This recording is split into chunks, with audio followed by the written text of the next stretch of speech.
প্ৰতিষ্ঠানৰ উদ্যোগত আজি অনুষ্ঠিত হোৱা বিশ্ব আলোকচিত্ৰ দিৱসৰ উপলক্ষে আয়োজিত এই সভাত আমাৰ ছাত্ৰ ছাত্ৰীসকলকে উদ্দেশ্য কৰি শুভাকাংক্ষীসকলকে আদৰণি জনালোঁ। বিশ্ব আলোকচিত্ৰ দিৱস উপলক্ষে আয়োজিত আজি এই অনানুষ্ঠানিক সভাখনত অংশগ্ৰহণ কৰিবলৈ আহিছে আমাৰ মাজত দুগৰাকী আলোকচিত্ৰ শিল্পী। এগৰাকী হ'ল অল আছাম ফেশ্বন ফটোগ্ৰাফাৰ্ছ এছ'চিয়েশ্যনৰ উপসভাপতি ভাইচ প্ৰেছিডেণ্ট অশ্বিনী বৰকটকীদেৱ আৰু দ্বিতীয়গৰাকী সঞ্জীৱ গোহাঁই বৰুৱা ছাৰ, অসমৰ প্ৰাক্তন ৰাজ্যপাল সচিব। আমি অতি আনন্দিত যে এই দুগৰাকী বিশিষ্ট ব্যক্তিয়ে অতি আগ্ৰহেৰে আজিৰ এই বিশেষ দিনটোত গুৱাহাটী আৰু ইফালৰ পৰা যোৰহাটৰ পৰা আহি আমাৰ মাজত উপস্থিত হৈছেহি। তেওঁলোক সাজু হৈ আহিছে আপোনালোকৰ লগত অভিজ্ঞতা বিনিময় কৰিবৰ কাৰণে। এই জ্যেষ্ঠ দুগৰাকীৰ অভিজ্ঞতাৰে আপোনালোকে আপোনালোকৰ ভৱিষ্যতৰ ফটোগ্ৰাফী কেৰিয়াৰত কিছু হ'লেও বৰঙণি যোগাবলৈ সক্ষম হ'ব বুলি মই আশাবাদী। এতিয়া আমাৰ আৰু বেছি পলম নকৰি মঞ্চলৈ শ্ৰদ্ধাৰ অশ্বিনী বৰকটকী ডাঙৰীয়াক আসন গ্ৰহণ কৰিবলৈ অনুৰোধ জনালোঁ। লগতে সঞ্জীৱ ছাৰকো আহি আমাৰ মঞ্চত আসন গ্ৰহণ কৰিবলৈ অনুৰোধ জনালোঁ। শ্ৰদ্ধাৰ অশ্বিনী বৰকটকী ছাৰক এখন ফুলাম গামোচাৰে আদৰণি জনাবলৈ মই আমাৰ মাজত উপস্থিত থকা আমাৰ ছাত্ৰী প্ৰতিশ্ৰুতি দাসক অনুৰোধ জনালোঁ। ধন্যবাদ। আমাৰ মাজত উপস্থিত থকা আনগৰাকী অতিথি সঞ্জীৱ গোহাঁই বৰুৱা ছাৰক প্ৰতিষ্ঠা পাহিনাথক এখন ফুলাম গামোচা আদৰণি জনাবলৈ অনুৰোধ জনালোঁ।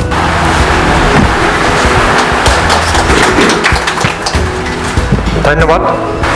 আমাৰ মাজত উপস্থিত আছে অশ্বিনী বৰকটকী ডাঙৰীয়া। তেখেতৰ বিষয়ে আমি নতুনকৈ জানিবলৈ বিশেষ নাই বুলিয়ে ভাবোঁ। আমি যিহেতু এগৰাকী ফটোগ্ৰাফাৰ, আমাৰ এই বিশেষ অনুষ্ঠানটোত তেখেতৰ মুখেৰে আমি জানিবলগীয়া বা আমি জানিব বিচৰা কিছু কথা ভৱিষ্যতে শুনিবলৈ পাব। আপুনি আপোনাৰ ফটোগ্ৰাফী কেৰিয়াৰ আৰম্ভ কেতিয়াৰে পৰা কৰিলে, সেই বিষয়ে আপুনি কি ধৰণে প্ৰস্তুতি চলাইছিলে বা প্ৰাথমিক অৱস্থাত আপোনাৰ জীৱনৰ লক্ষ্য কি আছিলে, এই ধৰণেই আমি আপোনাৰ লগত কথাখিনি আৰম্ভ কৰিবলৈ আগবাঢ়িছোঁ।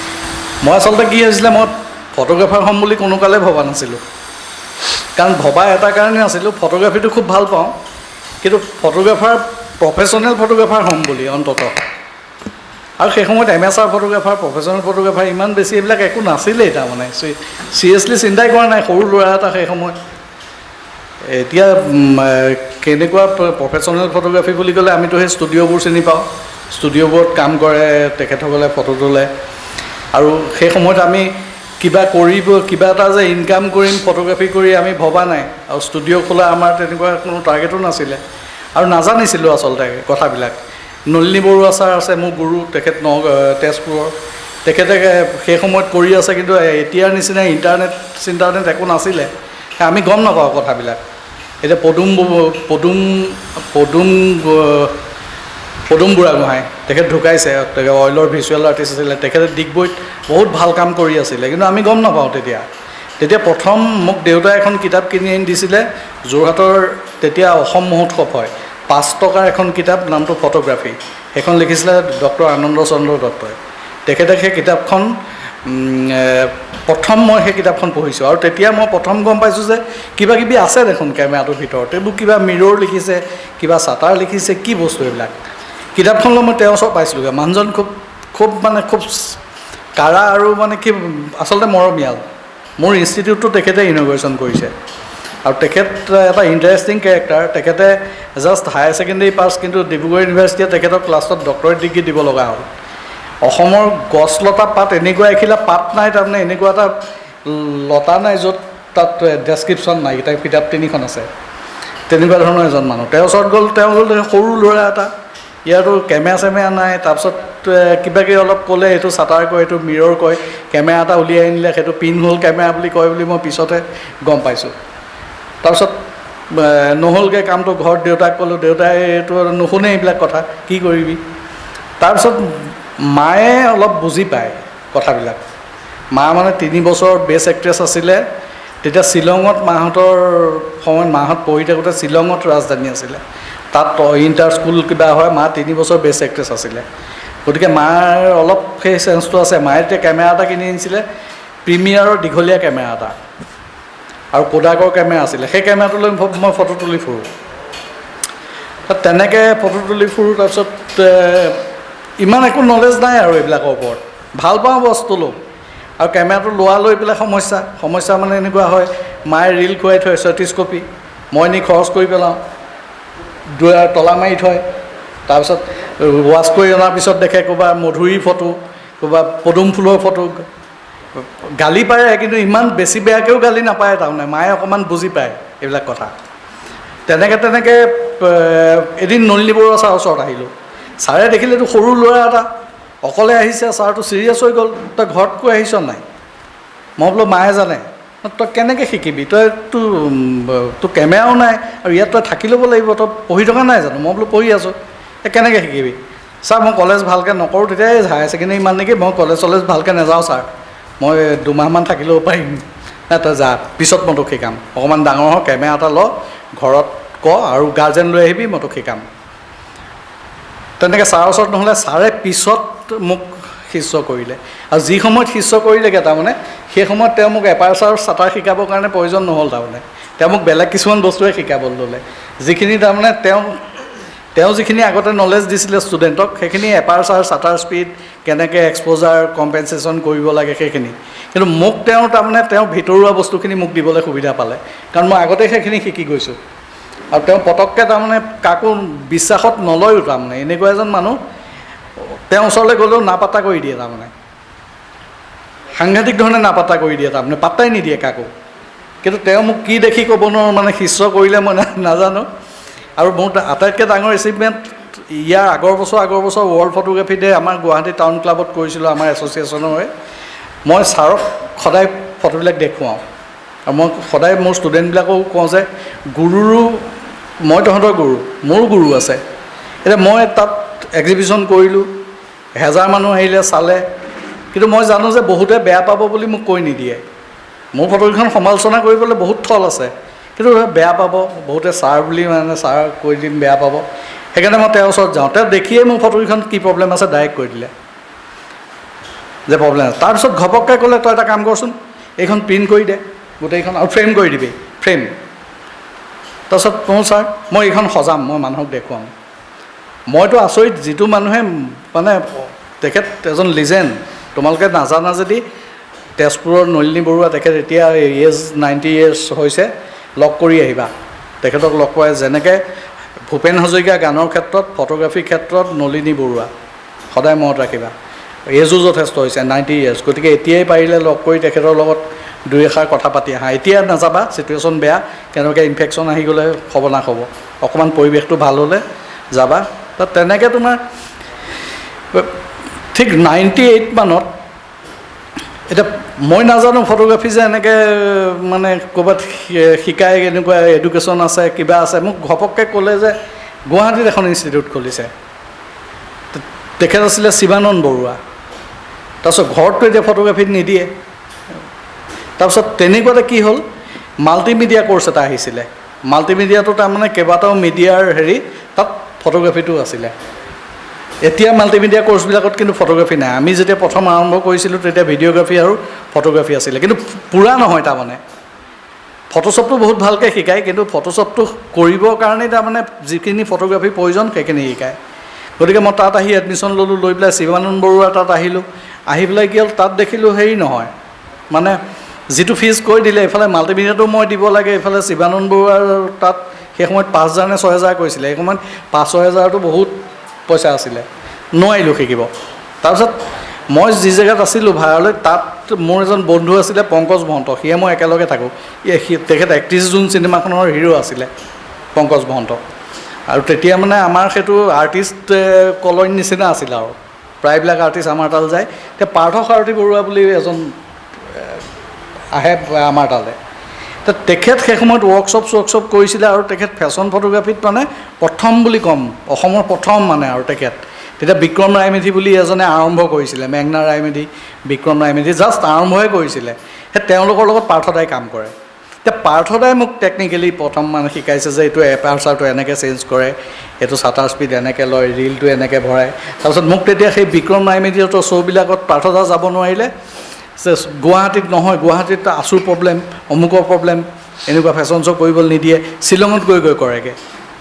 তেতিয়া তাৰমানে আমি ইয়াতে মেকআপ চেকআপ কৰি শ্বিলঙলৈ গুচি যায় আমি তেতিয়া ইয়াতে শিলপুখুৰী ঘৰতে তেওঁৰ ঘৰতে আমি ফটোগ্ৰাফীটো কৰোঁ তাৰপিছত শ্বিলঙলৈ যাওঁ তেনেকৈ ইয়াত আৰম্ভ কৰিলোঁ কৰি পেলাই কি হ'ল মই মোৰ যিটো তাৰমানে ফটো ৰিটাচিং সেই বস্তুটোৰ ওপৰত বহুত বেছি মোৰ এটা হেৰি আহি গ'ল তাৰপিছত ইয়াত দেখিলোঁ গুৱাহাটীত দেখোন এইটো আমাক মানে ঠগিলেহে আচলতে কোৰ্চটোত একচুৱেলি আমাৰ যিবোৰ প্ৰফেচনেল কোৰ্চ চলি থাকে মেক্সিমাম 80% কোৰ্চত ঠগে যেনে যিটো শিকাম বুলি কয় সেইটো নিশিকায় কিন্তু তাৰপিছত মই তেতিয়া কি হ'ল দাদৰখন চলি থাকে সপ্তাহত 2 দিন 3 দিন মুম্বাই তেতিয়া ঘৰতো কথা নাই একো বিশেষ ওলাই আহিলোঁ দাদৰত উঠি গুচি যাওঁ মুম্বাই 3 দিন লাগে গৈ পেলাই তাত এই ফটোশ্বপৰ ওপৰত কোৰ্চ কৰিবলৈ লাগি পেলাই মোৰ থাকিবলৈ জেগা নাই এই য'ত ত'ত থাকোঁ ৰাতি ফুটপাথে থাকোঁ কেতিয়াবা গোটেই ৰাতি খোজকাঢ়িও থাকোঁ তাৰপিছত আমাৰ যিটো ইনষ্টিটিউট তাৰ চকীদাৰটোক 5 টকা দি পেলাই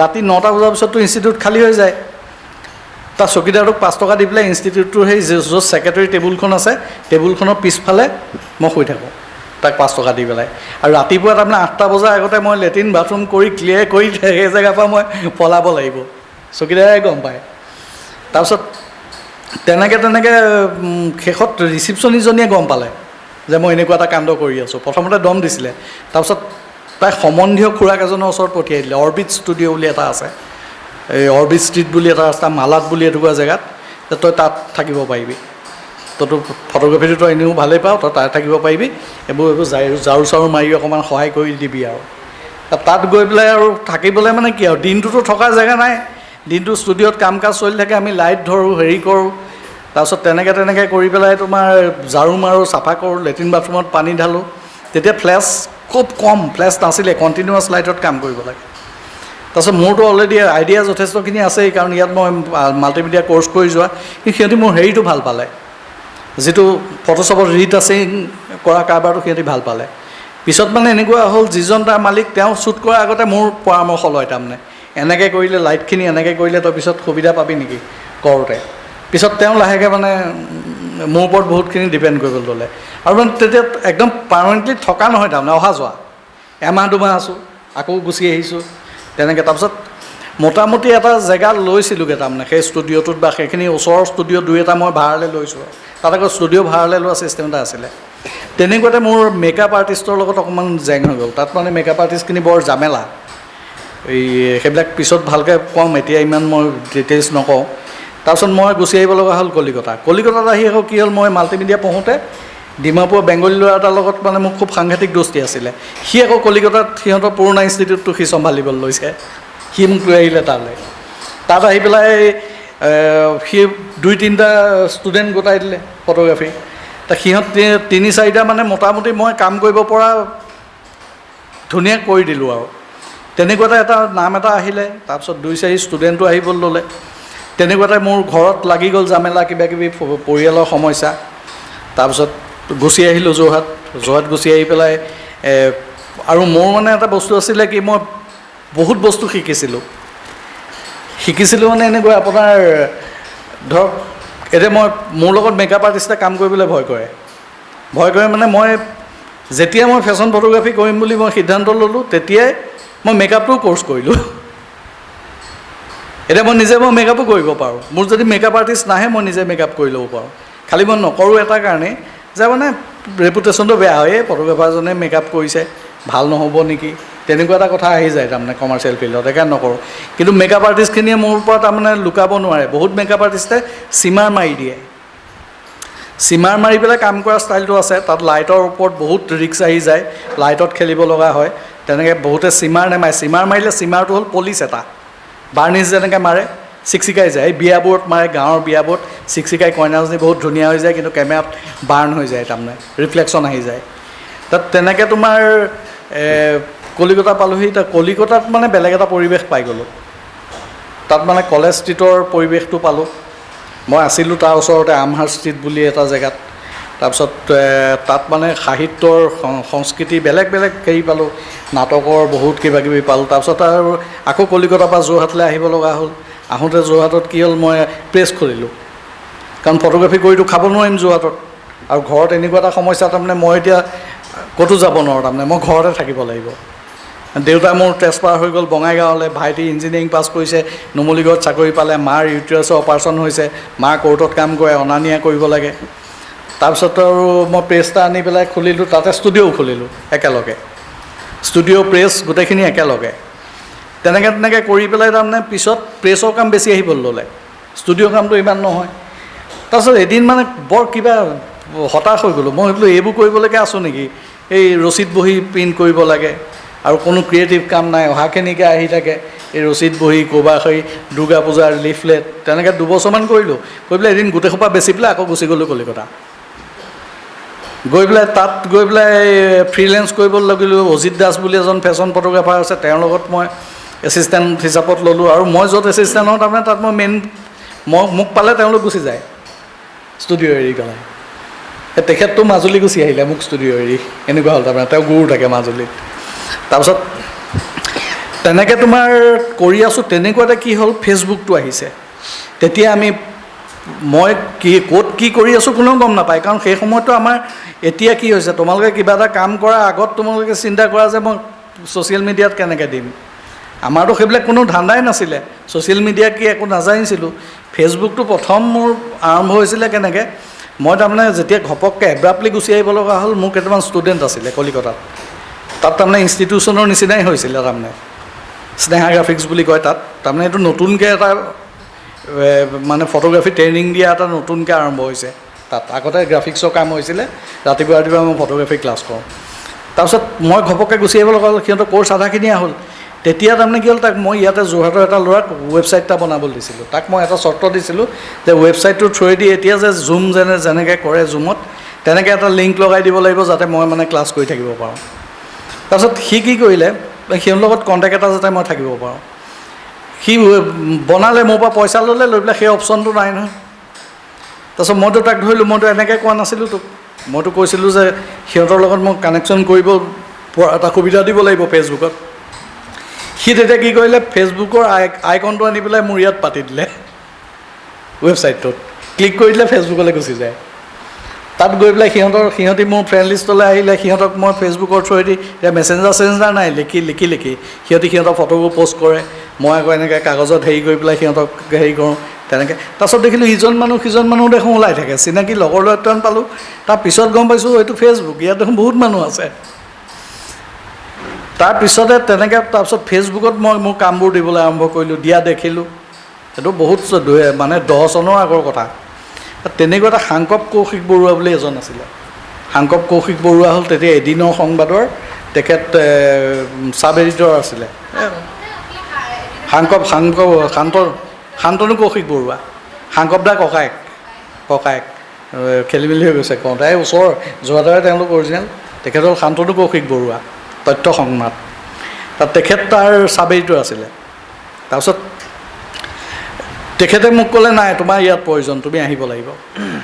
আৰু অদীপ কুমাৰ ফুকন তাৰ এডিটৰ। তাৰপিছত আনি পেলাই কি হ'ল, তাত মোক ফটো এডিটৰ পাতিলেহি। মোৰো ইচ্ছা মানে ইয়াত আহি কাম কৰাৰ, বহুত দিনৰ পৰা তাৰমানে গুৱাহাটী পৰিৱেশটোৰ কথা শুনি আছোঁ। তাৰপিছত মই গুচি আহিলোঁ। আহি পেলাই দেখিলোঁ তেওঁলোকে প্ৰথম মাহটো দৰমহা পাতি ঠিকে ঠাকে দিলে। কৈছোঁ আৰু এতিয়া তাৰমানে কৈ দিছোঁ আৰু কিছু কথা ক'ব লাগে। প্ৰথম মাহত দৰমহা পাতি দিলে। তাৰপিছত দেখিলোঁ নহয়, মোৰ কৰা উদ্দেশ্যটো বেলেগ।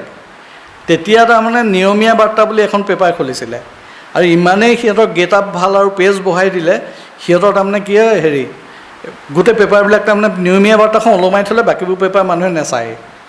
এব্ৰাপ্টলি বাকীবোৰ পেপাৰ প্ৰতিদিন বাদ দি, প্ৰতিদিন জনমভূমি এইখন বাদ দি বাকীবোৰ পেপাৰ মানে চাৰ্কুলেশ্যন বিক্ৰী একো নাইকিয়া হৈ গুচি গ'ল। বিশেষকৈ মেইনলি বি ক্লাছৰ পেপাৰখিনি, এই গণমত কিবা হেৰি নহয় এনেকুৱাবিলাক। তে সিহঁতি তাৰমানে কি হ'ল, গ্ৰাফিক্সটো আগৰ পুৰণা গ্ৰাফিক্সটোৱে নহ'ব, তাৰমানে সিহঁতি আপডেট কৰিব লাগিব। তাৰপিছত মই আহি পেলাই পেপাৰ একদম বেলেগ ধৰণে বনাই দিলোঁ, নিয়মীয়া বাৰ্তা ওপৰতহে গুচি গ'লগৈ তাৰমানে পেপাৰখন। তাৰপিছত যেতিয়া সিহঁতৰ কাম হৈ গ'ল, তাৰপিছত দেখোন মানে মোক বেছিকৈ ফটোৰ কাৰণে পঠিয়াবলৈ ল'লে। প্ৰথম মাহৰ দৰমহাটো ঠিকে থাকে দিলে, দ্বিতীয় মাহৰ দৰমহাটো চাদৰ ওপৰত আধা পইচা দিলে, বাথৰুমত গৈ আধা পইচা ইয়াত ভৰাই দিছে। তৃতীয় মাহৰ দৰমহা সেই তেনেকৈ হোটেল এখনত দিছে। তাৰমানে অইন দৰমহাক যে অইনবিলাকক দৰমহা দিয়া নাই, মোক দিয়া দেখিলে হুলস্থুল লাগিব নহয়। তেনেকৈ 4 নম্বৰ মাহৰ পৰা দৰমহা নাই আৰু। তাৰপিছত তেনেকুৱাতে কি হ'ল, মোক হেৰিয়ে মাতি আছিলে, UV ফটোজ উৎপল বৰুৱা দাই। মোৰ এজন বন্ধু আছে বিক্ৰমজিৎ কাকতি, সি মানে কৈ থাকে আপুনি আহকচোন এবাৰ কথা পাতক, নেলাগে কৰিব আপুনি, কথাটো পাতক এবাৰ। তেনেকুৱাতে দেখিলোঁ নাই এখন পেপাৰটো আৰু মোৰ সম্ভৱ নহ'ব, কাৰণ মই ভিতৰখিনি গোটেই গম পাই গ'লোঁ, ছাৰ্ভাইভ কৰিব নোৱাৰিম মই। তাৰপিছত চিন্তা কৰোঁ কেলৈ আহিলোঁ গুৱাহাটী, আকৌ ঘূৰি যাওঁ নি। তাৰপিছত আহি তেনেকৈ EB ফটোজত আহি জইন কৰিব লগা হ'ল।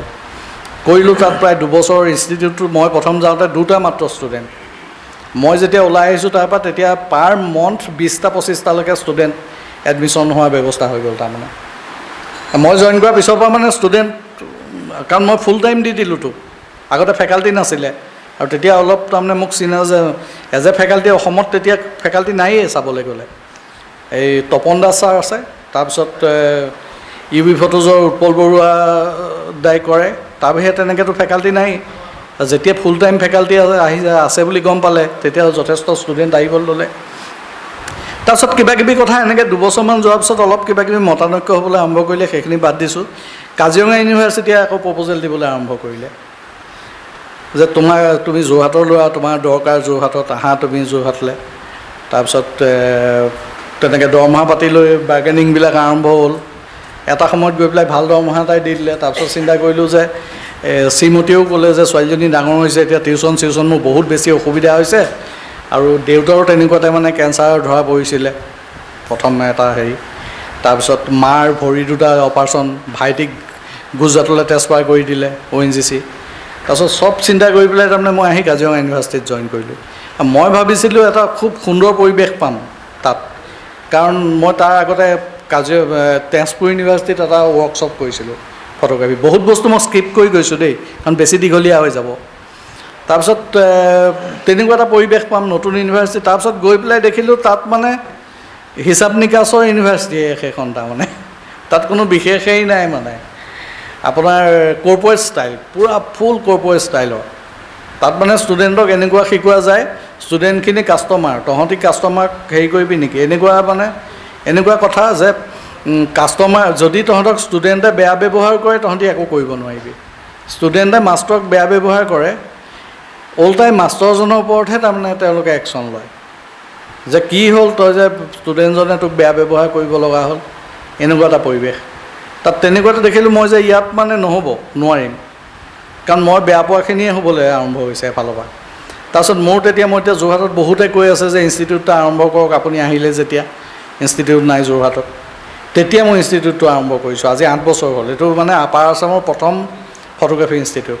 তেতিয়া ইহঁতি গম পাই গ'ল কাজিৰঙা ইউনিভাৰ্চিটিয়ে। তাৰপিছত এদিন মোক মাতিলে, এইবোৰ মই চহী কৰা কাগজবোৰ দেখুৱালে, গুৰি আখৰ, যে তুমিতো আমাৰ ইয়াত চাকৰি কৰিলে তুমি একো নকৰিম বুলি তুমি চহী কৰিছিলা। তাৰ মই বোলো ঠিক আছে নকৰোঁ তেতিয়াহ'লে। সিহঁতি কি কৰিলে, গম পালে মই দেওবাৰে ক্লাছ কৰি আছোঁ বুলি, দেওবাৰে ডিউটি দিবলৈ লাগি গ'ল। লাষ্টত আৰু তোমাৰ মই বাদ দিলোঁ, তাতো চাকৰি ৰিজাইন দি দিলোঁ। দি পেলাই আজি 8 বছৰ হ'ল। 8 বছৰত আৰু যি পাৰোঁ কৰিছোঁ, আৰু যি কৰিছোঁ নিজৰ ইনষ্টিটিউটটোৰ বেনাৰত কৰিছোঁ, আৰু ৰিজাল্ট আপোনালোকৰ সন্মুখত আছেই। কি কৰি আছোঁ কি নাই কৰা সেইখিনি মই ক'বলৈ নাযাওঁ, কাৰণ দেখিছেই চবেই কি কৰি আছোঁ কি নাই। ভাল কৰিছোঁ যদি আপোনালোকে কৈছে ভাল, বেয়া কৰিছোঁ বুলি ক'লে বেয়া, আৰু কথা চিধা কথা। ধন্যবাদ অশ্বিনী ছাৰ। এইবাৰ আমাৰ মাজত উপস্থিত থকা আনগৰাকী অতিথি সঞ্জীৱ গোহাঁই বৰুৱা ছাৰক, ছাৰৰ পৰা আমি জানিব বিচাৰিছোঁ যে আপুনি অসম চৰকাৰৰ এটা গুৰুত্বপূৰ্ণ পদত থাকিও কেতিয়াৰে পৰা ফটোগ্ৰাফীৰ প্ৰতি আপোনাৰ আগ্ৰহ জন্মিলে, সেই বিষয়ে অকণমান আমাক কওকচোন। ধন্যবাদ শইকীয়া। অশ্বিনী বৰকটকী, ছেত্ৰীদা আৰু মোৰ মৰমৰ ছাত্ৰ ছাত্ৰীসকল, আচলতে শইকীয়াক মই ধন্যবাদ দিছোঁ। আৰু মই তেতিয়া ভাবিছিলোঁ যে মোক কিয় মাতিলে, why I have been invited to this particular workshop. মই ফটোগ্ৰাফাৰৰ কাৰণে নহয় আচলতে, নাথিং, মানে এইবিলাক আচলতে যদি বৰকটকীৰ যিখিনি এনালাইচিছ চোৱা হয় জীৱন পৰিক্ৰমা ফটোগ্ৰাফীত, তেতিয়াহ'লে একেবাৰেই নহয়। এতিয়া তথাপিও মই ফটো তোলোঁ, আৰু কিয় কেনেকৈ আৰম্ভ হ'ল সেইটো বৰ অদ্ভুত। মানে আচলতে ভেৰি ফ্ৰেংকলি তোমালোকক কওঁ 2012 চনলৈকে মই ফটো তোলাই নাছিলোঁ। তেতিয়া এটা ছনীৰ সৰু কেমেৰা আছিলে, এই যে সৰু ছনী কেমেৰাটো 5000 টকীয়া, সেইটোৰে ফটো তোলোঁ। ছোৱালীৰ জন্মদিনৰ বাৰ্থডেত তোলোঁ। শ্বিলং যাওঁতে সেই বৰাপানীত যে ৰখি দিওঁ, ৰখি পেলাই বৰাপানীটো তোলোঁ দেই, সিমানেই ফটো মোৰ মানে। তাৰপিছত মইতো বহুদিন গুৱাহাটীতে পষ্টিং আছিলে, চাকৰি তাকৰি কৰি আছোঁ আৰু বিভিন্ন পদত। গোলাঘাটলৈ ট্ৰান্সফাৰ কৰি দিলে। তো গোলাঘাটলৈ মোক ট্ৰান্সফাৰ কৰি দিলে। তো মই যিটো চাকৰি কৰিছিলোঁ, সেই চাকৰিটোত মাহেকত 2 বাৰ কাজিৰঙা আহিব লাগিব, কাৰণ VVIP আহে। আৰু মই তাৰ উপায়ুক্ত আছিলোঁ, মই DC আছিলোঁ, DC গোলাঘাট আছিলোঁ। চ' এনি VIP আহিলে মই আহিবই লাগে। তেতিয়া মই কাজিৰঙালৈ আহোঁ, দেখোঁ যে এই ডাল কেমেৰা লৈ ফটো মাৰি আছে, কৰি আছে। মই চাই থাকোঁ দেই, কি ফটো মাৰি আছে। হঠাৎ মোৰো মন গ'ল, মই তুলিব লাগে। তাৰপিছতে তুলিব লাগেতো কেমেৰা লাগিব। কেমেৰাৰ কোনো আইডিয়া নাই। 2012 দেই, ৰিমেম্বাৰ, তেতিয়া তোমালোকে আৰম্ভ কৰিলে আচলতে ফটো। তো মই কেমেৰা এটা শ্ৰীমতীক ক'লে, কেমেৰা এটা কিনিব লাগে হে, গঁড় তুলিব লাগে দূৰৰ পৰা। তো মোক ক'লে যে কেমেৰা কিনা। তেওঁ ক'লে কেমেৰা কিনিম, নিকন আৰু কেননেই ভাল বুলি জানো আৰু কেমেৰা। কেনেকুৱা কেমেৰা কিনিম, যে যিমানে পইচা বেছি দিবা সিমানেই ভাল কেমেৰা, মানে সিমানেই আইডিয়া আৰু মানে। তাৰপিছত গ'লোঁ এই শিলপুখুৰী হাই-ফাই বুলি এটা আছে নহয়, নিকনৰ শ্ব'ৰুম, তালৈ গ'লোঁ। তাক গৈ পেলাই মোৰ ৰিকুৱাৰমেণ্টটো ক'লোঁ আৰু, মোক এনেকুৱা গঁড় তুলিব পৰা। আৰু মোৰ মানে কেমেৰাৰ কিমান দাম তেতিয়ালৈকে মোৰ কোনো আইডিয়াই নাই। মই 20-25 হাজাৰ টকাত কিবা এটা ল'ম আৰু। মোৰ ফালে চাই পেলাই ক'লে, আপুনি এক কাম কৰক, তেতিয়া এই নিকনৰ 510 এই 1000 হেৰি কৰি যে সেইটো ওলাইছে আৰু, এইটো লৈ যাওক, আপোনাৰ পাৰপাছ চাৰ্ভ হৈ যাব। তো হয়তো লৈ আহি আৰু মই জিলা পালোহি। এইবাৰ কাজিৰঙা গৈছোঁ কেমেৰা লৈ, তোকে তুলিছে, মই তুলিছোঁ।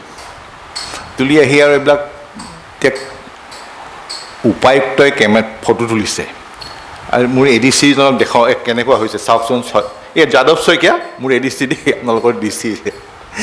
যাদৱ শইকীয়াক দেখুৱাওঁ, যাতে প্ৰজেক্ট ডাইৰেক্টৰ DRDA।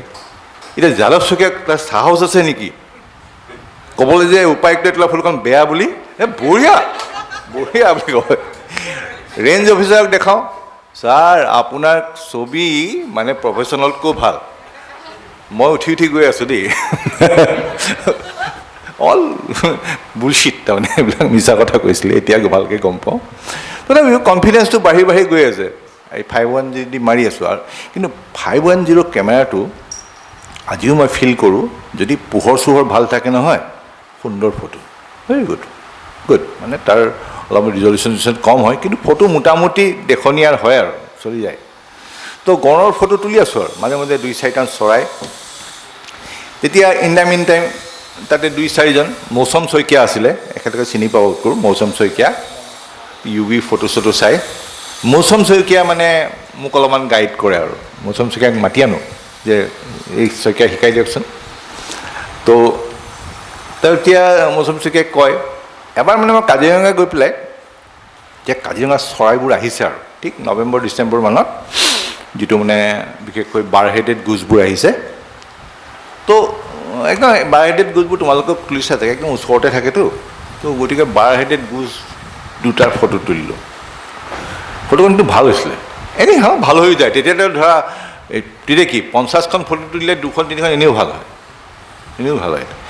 সেইখন মোৰ ভাল ফটো। লাইট চাইট পাই পেলাই মৌচুমক দেখালে, মৌচুমে একদম চুটকৈ চালে দেই, ছাৰ এই ফটোখন মোক দিয়ক ছাৰ। দি পেলাই কটকট সি মানে হেৰি কৰিলে আৰু অলপমান এডিট কৰিলে। মই এখন ছাৰ লৈ লৈছোঁ দেই বুলি কৈ UVৰ ফটো দিয়ে, মৌচম শইকীয়াই দি দিলে তাৰ নামত UVলৈ। নেক্সট ডে দেখিছোঁ, আৰে মোৰ ফটো চব মানে কাজিৰঙাত পৰিভ্ৰমী চৰাই পালেহি বুলি কৈ অল গোটেই পেপাৰ ভৰ্তি। মৌচম শইকীয়াই দেখুৱাইছে, দেখিছে ছাৰ আপোনাৰ ফটো। এতিয়া UV নামত আপুনি পঠালে কাৰণে ওলাইছে, থৰে মই পঠালে ওলালেহেঁতেন নেকি। চ' ডেট ৱাজ দ্য ষ্টাৰ্টিং। তো 2013ৰ মাজভাগত I was transferred to another district that is Karimganj. তো ইন দ্য মিন টাইম মোক কৈছে আৰু 2-4জন গুৱাহাটীৰ এই বিক্ৰমহঁতে পাইছে তেওঁ ক'লে এই দাদা এই 510 দি নহ'ব DSLR লওক মোৰ সেইটো বা কি বস্তু বোলে DSLRটো এনেকুৱা কথা তো মোক ক'লে যে আপুনি DSLR কিনক মই বিক্ৰমক ক'লোঁ যে DSLRটো কোৱা কোনটো কিনিম তেতিয়া মই ক'লে যে আপুনি D90টো কিনক তেতিয়া D90 is a very good camera D90 good camera গতিকে মই 2013ত এটা D90 কিনিলোঁ আৰু তাতে যিখন কিট লেন্স থাকে 18105 এখন কিনিলোঁ আৰু সেইবাৰ সেইখন লৈ আৰু এখন মোক টেমৰনৰ 7300 লেন্স এখন কিনিলোঁ তো এইকেইটা সঁজুলি লৈ মই এইবাৰ যাত্ৰা কৰিলোঁ পৰাগ ভেলী কিন্তু তাৰ আগতে মই 2-4জন ফটোগ্ৰাফাৰ পালোঁ গুৱাহাটীতে কথা চথা পাতোঁতে মই আকৌ 20 days ফৰ 20 দিন ইন বিটুইন গোলাঘাট আৰু কৰিমগঞ্জ 20-25 দিন মই ডাইৰেক্টৰ কালচাৰেল এফেয়াৰ্ছ হৈছিলোঁ মানে মোক তাৰপৰা ট্ৰান্সফাৰ কৰি ডাইৰেক্টৰ কালচাৰেল এফেয়াৰ্ছ কৰিছিলে 25 days গতিকে ডাইৰেক্টৰ কালচাৰেল এফেয়াৰ্ছ হোৱাৰ লগে লগে এই 25 দিন মই ফটোগ্ৰাফাৰ লগ পালোঁ তেতিয়া তোমালোকে হয়তো চাবা এখেতেও জানিব পুৰণা যিসকলে খুব ভাল photographer Shamsul Hooda Patgiri professional photographer খুব ভাল ফটোগ্ৰাফাৰ তো শামছুল হুদা পাটগিৰিয়ে মোক ক'লে পালোঁ তেওঁলোক কথা পাতোঁতে তেওঁ মোক এটা কথা ক'লে যে আপুনি you are not a professional photographer আপুনি মডেল ফটোগ্ৰাফী নকৰিব অভিয়াছলি নকৰে আপুনি নেচাৰে তুলিব চৰাই তৰাই তুলি আছে ভাল কথা কিন্তু বৰকৈ চৰাই পিছত লাগি নাথাকিব কাৰণ আপুনি য'লৈ গৈ আছে কৰিমগঞ্জ ডিষ্ট্ৰিক্টত চৰাই নাই গোলাঘাটত পাইছিলে বেলেগ কথা গতিকে আপোনালোকে হিউমেন আৰম্ভ কৰক ইউ ষ্টাৰ্ট হিউমেন আৰু ইয়ৰ 18105 lens is good enough to গ' ফৰ হিউমেন সিমানেই কথা তো মই সেইখিনি লৈ পেলাই শামছুল হুদাৰ পাটগিৰিয়ে কোৱা কথাখিনিকে লৈ পেলাই মই কৰিমগঞ্জ পালোঁগৈ আৰু তো কৰিমগঞ্জত মই ফটো তোলোঁ কৰিমগঞ্জত যিটো উপায়ুক্তৰ বাংলো নহয় টিলাৰ ওপৰত বৰ অদ্ভুত টিলা এটাৰ ওপৰত এইটো 1886ৰ বাংলো বহুত দিন হয় তেতিয়া SGO আছিলে পিছত এইটো হেৰি হ'ল গছ গছনিয়ে ভৰপূৰ আৰু তাতে মানে চৰাইবোৰ ভোৰ হয় তাৰমানে কি হয় চৰাই কেৰেক্টাৰে এইটো হঠাৎ যদি ওখ জেগা এটা পায়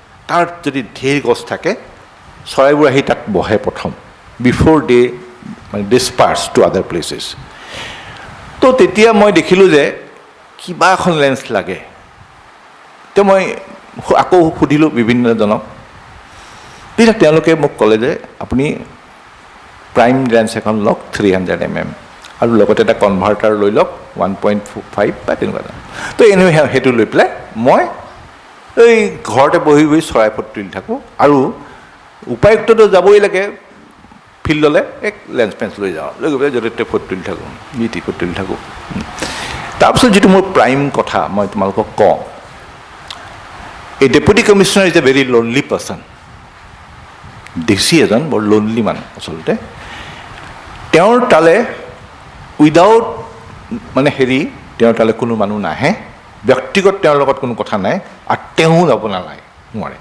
মোৰ আজি মন গ'ল বোলে কাৰোবাৰ ঘৰত পাৰ্চনেলি যাওঁ নাই ডিচি এতিয়া আমাৰ যাদৱ শইকীয়া তেনেকৈ যাব নোৱাৰে ভাত খাবলৈ চ' সেইবোৰ সৰু জিলা 6টা 6:30 বজাৰ পিছত আৰু কাম নাই আৰু তাত কাম নাই ঘৰলৈ যাওঁগৈ আৰু গৈ পেলাই এতিয়া 7টা বজাত ঠিক বাতৰিটো দিয়ে চাই পেলাই 7:30 মানত গম পাওঁ মানে মোটামুটি হৈ গ'ল আৰু তাৰপিছত কি কৰোঁ তেতিয়া মই কি কৰোঁ তেতিয়ালৈকে মই ফেচবুকত অহা নাই 2013ৰ মই জুলাই আগষ্টলৈকে ফেচবুকত অহা নাই মই এখন মোক তাতে 2-4জন ওলালে ফটোগ্ৰাফাৰ তেওঁলোকে অলপ মানে মোক দুটামান হেৰি দি দিলে ফটোশ্বপৰ হেৰি এটা দি দিলে লাইট ৰুমটো মোক দি দিলে একদম simple version of the light ৰুমটো মোক দি দিছে যিটোৱে মই কৰিব পাৰোঁ মই দিনত যে ফটোসোপা তুলি আনো য'ত ত'ত সেইসোপা মানে মই অলপ লাইট ৰুমত চাওঁ তাত ক্ৰপ কৰোঁ কিবা কৰোঁ অগ্ৰণ কৰোঁ কৰিম বুলি ভয়ে ভয়ে এদিন মানে দি দিলোঁ ফেচবুকত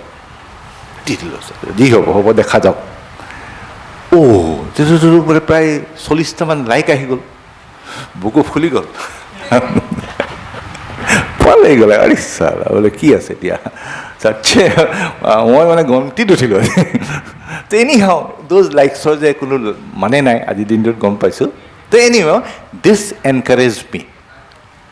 এনকাৰেজ মি আৰু মই কৈছোঁ তোমালোকক ডেপুটি কমিশ্যনাৰ এজন বৰ লোনলি পাৰ্চন মোৰ তালৈ কোনো নাহেও ময়ো যাব নোৱাৰোঁ মোৰ কাৰণে 7:30 to 10 o'clock 10:30 বা 11টাত আমি নুশুওঁ বৰ কুচিয়াল সময় কি কৰিম কি নকৰিম লাগে আৰু কিতাপ পঢ়িবলৈ মন নাযাওঁ তেতিয়া মই কি কৰোঁ এই যে ফটোসোপা তুলি আনো এই লাহে লাহে লাহে লাহে লাইট ৰুমটোত মানে মই খুব এডিট কৰিবলৈ শিকোঁ এখন দুখন ফটো এডিট কৰোঁতে কৰোঁতে মোৰ প্ৰায় 10টা 10:30 বাজি যায় ভাত হৈ যায় তো ফটোখন ফটোশ্বপত দি ভাত খাই শুই যাওঁ can you believe I was in Karimganj for almost for 2 years and 9 months 2 years 9 months or প্ৰত্যেকটো সন্ধিয়া মই লাইট ৰুমত এই কাৰবাৰটো কৰিছিলোঁ 2 বছৰ 9 মাহ যদি এই কাৰবাৰটো কৰি থাকোঁ আৰু সোপাই ফটো তুলিছিলোঁ যে চব মানুহ গৰু বাদ নাই আৰু চৰাই চিৰিকটি যিমান যে ফটো তুলিছিলোঁ তো এই কাৰবাৰটো যদি 2 বছৰ 9 মাহ সদায় কৰি থাকোঁ I am no' less than him তাৰমানে মই নিশিকিব পাৰোঁ কাৰণ মই কিন্তু এই অলপতে মোৰ কেমেৰা এটা মোৰ তাৰপিছতে মই D600টো কিনিছিলোঁ 2015ত D600 আজি 6-7 মাহৰ আগতে মোৰ মানে কি হ'ল মই গৈ আছিলোঁ টাৱাং মই 2টা কেমেৰা লৈ গৈছিলোঁ আৰু মই D600টো ক্লিক হৈ দেখোন ফটো নাহে তাৰপিছত এনেই মই ঘূৰি আহি পেলাই যেতিয়া মই নিকনৰ তালৈ গ'লোঁ সি কৈছে যে ছাৰ আপোনাকতো আমি পইচা দিব লাগে আপোনাৰ এজ পাৰ কম্পিউটাৰ ৰেকৰ্ড আপুনি 2.5 লাখ ক্লিক কৰিলে আপোনাৰ 2.5 লাখ ক্লিক কৰিলে আপোনাৰ 1 লাখ ক্লিকত বেয়া হৈ যায় গতিকে মোক আকৌ তাহাঁতি চাটাৰ ঠিক কৰি দিলে চ' মই চাইছোঁ 3টা কেমেৰা মিলি পেলাই মই বোধ কৰোঁ 6-7 লাখ ক্লিক কৰি দিলোঁ অলৰেডি যদি 6 লাখ ক্লিক কৰি দিওঁ মোৰ শ্ৰীমতীয়ে কোৱা নিচিনাকৈ তুমিতো যদি নোৱাৰা তুমি একদম তোমাৰ মূৰত গোবৰ আছে মানে ইউ আৰ ইনকেপেবল 6 লাখ যদি ক্লিক কৰা যায় I may not know' the theories I may not be in any institution. কিন্তু 6 লাখ 7 লাখ ক্লিক কৰাৰ পিছত যদি সদায় যদি ফটোশ্বপ এডিটিং কৰি থকাৰ পিছত আৰু সদায় ভাল ফটো চাই থকাৰ পিছত পৃথিৱীৰ চব ভাল ফটোগ্ৰাফাৰ ফটো চাওঁ এখেতৰো চাম চবৰে চাম পালেই চাম এওঁনো কি কৰিছে কি নাই কৰা একদম ৰঘুৰায়ৰ পৰা আৰম্ভ কৰি চবৰে ফটো চাওঁ চ' মাই ৰিকুৱেষ্ট টু ইউ নিপেন শইকীয়াই তোমালোকক থিয়ৰী শিকাব দিছ ইজ থিয়ৰী কিন্তু এইটোত যদি লাগি নাথাকা আৰু ফটোগ্ৰাফী মোৰ কাৰণে নাও it is not a hobby it is a passion মই যদি 10টা ক্লিক কৰিব নোৱাৰোঁ ডেইলি মোৰ গাটো বেয়া লাগে I will tell you a very incident 2014ত general election 2014 general I was DC and returning officer for Karimganj Lok Sabha ৰাতিপুৱা আমাৰ সেইদিনাখন পোল ডে যিদিনাখন ভোট হ'ব মই অফিচলৈ যাম 7:30 পৰা 8টাৰ ভিতৰত মই গৈ থৈ দিছোঁ বাকীখিনি চব ৰেডি আছে আৰু গোলপালে 6টা বজাত কি কৰিলোঁ কেমেৰা লৈ মই ফটো দুখনমান তুলি লওঁ দেন মাই ADC ইলেকশ্যন কিবা এটা চহী কৰাব লাগে তেওঁ দৌৰি আহিছে মোৰ ঘৰলৈ আহি পেলাই ঘৰতে চব ৰিটাৰ্ণিং অফিচাৰে ফটো তুলি আছে আজি পোল ডে মোক গালি দিলে ছাৰ আপুনি কেনেকুৱা মানুহ আপুনি এই পোল ডে আপুনি ফটো তুলি আছে মই বোলো your poll I will go' to my office at 7:30 তেতিয়াৰ পৰাহে মোৰ আৰম্ভ এইখিনি সময়ত মই ব্ৰেইন ঠিক কৰিছোঁ এনি প্ৰব্লেম কামছ আজিও এজন DC বা মোৰ ছেক্ৰেটাৰী আছিলোঁ মই ছেক্ৰেটাৰী হোম আছিলোঁ ছেক্ৰেটাৰী স্পৰ্টছ আছিলোঁ secretary urban development secretary governor any problem মূৰটো গৰম হয় তাৰমানে খোৱা চাকৰি মই কৈছোঁ কেতিয়াবা টোপনিও নাহে আমাৰ ইমান প্ৰব্লেম আহি যায় মই লেপটপটোত এখন ফটো এডিট কৰোঁ at 2 o'clock ৰাতি মোৰ চব পাহৰোঁ পৃথিৱীত পাহৰি পেলাই মই ফটোখনত সোমাই যাওঁ যে শুই থাকোঁ টোপনি আহি যায় তাৰমানে now it is no' a hobby it is a passion Nipen শইকীয়াই তোমালোকক শিকাব পাৰে until and unless it does not become a passion to you you cannot learn কাৰণ এইটো পেশ্যন নোহোৱালৈকে শিকিব নোৱাৰিবা তো এইখিনিয়ে মোৰ যাত্ৰা এতিয়াও শিকি আছোঁ তোমালোকতকৈ অকণমান ওপৰত টেকনিকেলি মই একো নাজানো মোক যদি সোধা তোমালোকে তুমি এইটোৰ এপাৰচাৰ কি ল'বা এই ল'বা সেই ল'বা কেমেৰাৰ কি কথা মই নাজানো মই চিম্পলি নাজানো মই চাওঁ পোহৰটোক চাওঁ মোৰ চকুৱে যেতিয়া ভাল দেখে ফটো এখন কৈছিলে কোনোবাই কোৱা শুনিছোঁ this is the lens photography theory কি ৰিফ্লেক্ট হৈছে পোহৰ আহিছে কেমেৰাই লৈছে ফটো হৈছে তুমি দেখা কেনেকৈ তেখেতক মই দেখিছোঁ তেখেতক এইফালৰ পৰা অলপ ভাল দেখিছোঁ এইফালৰ বেয়া দেখিছে চিধা কথা আহিছে মোৰ চকুত সোমাইছে এইখিনি পোহৰ এইখিনি ছাঁ পৰিছে এইখিনি ভাল দেখিছোঁ this is the angle this is a composition এয়া পোহৰ এয়া কম্পজিশ্যন সেইটো শিকি গ'লোঁ মই শিকি গ'লোঁ নহয় এতিয়ালৈকে শিকি আছোঁ ষ্টিল লাৰ্ণিং তো এই ধৰণৰ ট্ৰায়েল এণ্ড এৰৰ বেছিছ চলি আছে শিকাৰটো অন্ত নাই ক'ত কোনোবাই শিকি শেষ কৰিব পাৰে জানো চ' মোৰ এটাই ইচ্ছা আই ৰিটায়াৰ দিছ ইয়েৰ অফক'ৰ্ছ মোক আকৌ চৰকাৰে এটা এছাইনমেণ্ট দিলে now I M A member Assam public service commission তো শেষ দিনটোলৈকে যদি ফটো তুলি থাকিব পাৰোঁ শেষ দিনটোলৈকে যদি শিকি থাকিব পাৰোঁ মই ভগৱানক ধন্যবাদ দিম থেংক ইউ ধন্যবাদ আজিৰ এই বিশেষ দিনটোত আমাৰ এই দুগৰাকী ব্যক্তিৰ যিখিনি ভাৱ বিনিময় কৰিলে আমাক ইমান শক্তি দিছে যে গাৰ নোম শিয়ৰি গৈছে আমি ধন্য হ'লোঁ সঁচাই যে এইখিনিয়ে যথেষ্ট নহয় আমাৰ কাৰণে এতিয়া আমি অশ্বিনী বৰকটকী ছাৰক আমাৰ ছাত্ৰ ছাত্ৰীসকলৰ হৈ এটি প্ৰশ্ন সুধিব বিচাৰিছোঁ পোনপটীয়াকৈ অসমত ফটোগ্ৰাফিক মূল পেচা হিচাপে লৈ আগবাঢ়িবলৈ হ'লে কোনকেইটা কথাত গুৰুত্ব দিব লাগিব তেওঁৰ দীৰ্ঘজনীয়া অভিজ্ঞতাৰ পৰা আমাক এই কথাখিনি ছাত্ৰ ছাত্ৰীসকলক উদ্দেশ্য কৰি আচলতে বস্তুটো এনেকুৱা হয় যে তুমি ডাইৰেক্ট যদি পেচা বুলি আহিবলৈ হয় তেতিয়াহ'লে কথাটো অকণমান বেলেগ ধৰণৰ হয় বহুত ধৰণৰ পেচা আছে তুমি যদি বোলে মই ইনকাম কৰিব লাগে মই মোৰ জীৱনটো কিবা এটা এষ্টাব্লিছ হ'ব লাগে হেৰি কৰিব লাগে তেতিয়াহ'লে পেচা ঢেৰ আছে যিকোনো এটা পেচা ছিলেক্ট কৰি লোৱা অন্ততঃ ফটোগ্ৰাফীলৈ নাহিবা যদি ইনকাম কৰিব লাগে টকা কৰিব লাগে পৰিয়াল হেৰি কৰিব লাগে সুখত ৰাখিব লাগে ফটোগ্ৰাফীলৈ নাহিবা বহুত পেচা আছে দোকান খোলা কিবা কৰা আচলতে এইখিনি মানুহেহে পেচা কৰাটো উচিত যাৰ ফটোগ্ৰাফীৰ প্ৰতি প্ৰকৃততে কিবা এটা আছে ভিতৰৰ পৰা সেইখিনি মানুহে যেতিয়া পেচা হিচাপত ল'ব তেতিয়াহ'লে তেওঁলোক বহুত ভাল কাম কৰিবগৈ পাৰিব আৰু 2 নম্বৰ কথা যে ইয়াত বহুত বেছি সংঘাত আছে যদি আচলতে তুমি ডাইৰেক্ট পেচা হিচাপত ল'ম মই টকা ঘটিম তেনেকৈ ভাবিলে তোমালোকে সদায় যিখিনি অলপ গ্লেমাৰ থকা ফটোগ্ৰাফাৰ তেওঁলোকে কেতিয়াও নিজৰ হেৰিটো নেদেখুৱায় তাৰমানে গ্লেমাৰটোৱে আজিকালি দেখুৱায় আজিকালি মাৰ্কেটখন এনেকুৱা যে য'ত দেখতে আহে ওহি বিকতা আহে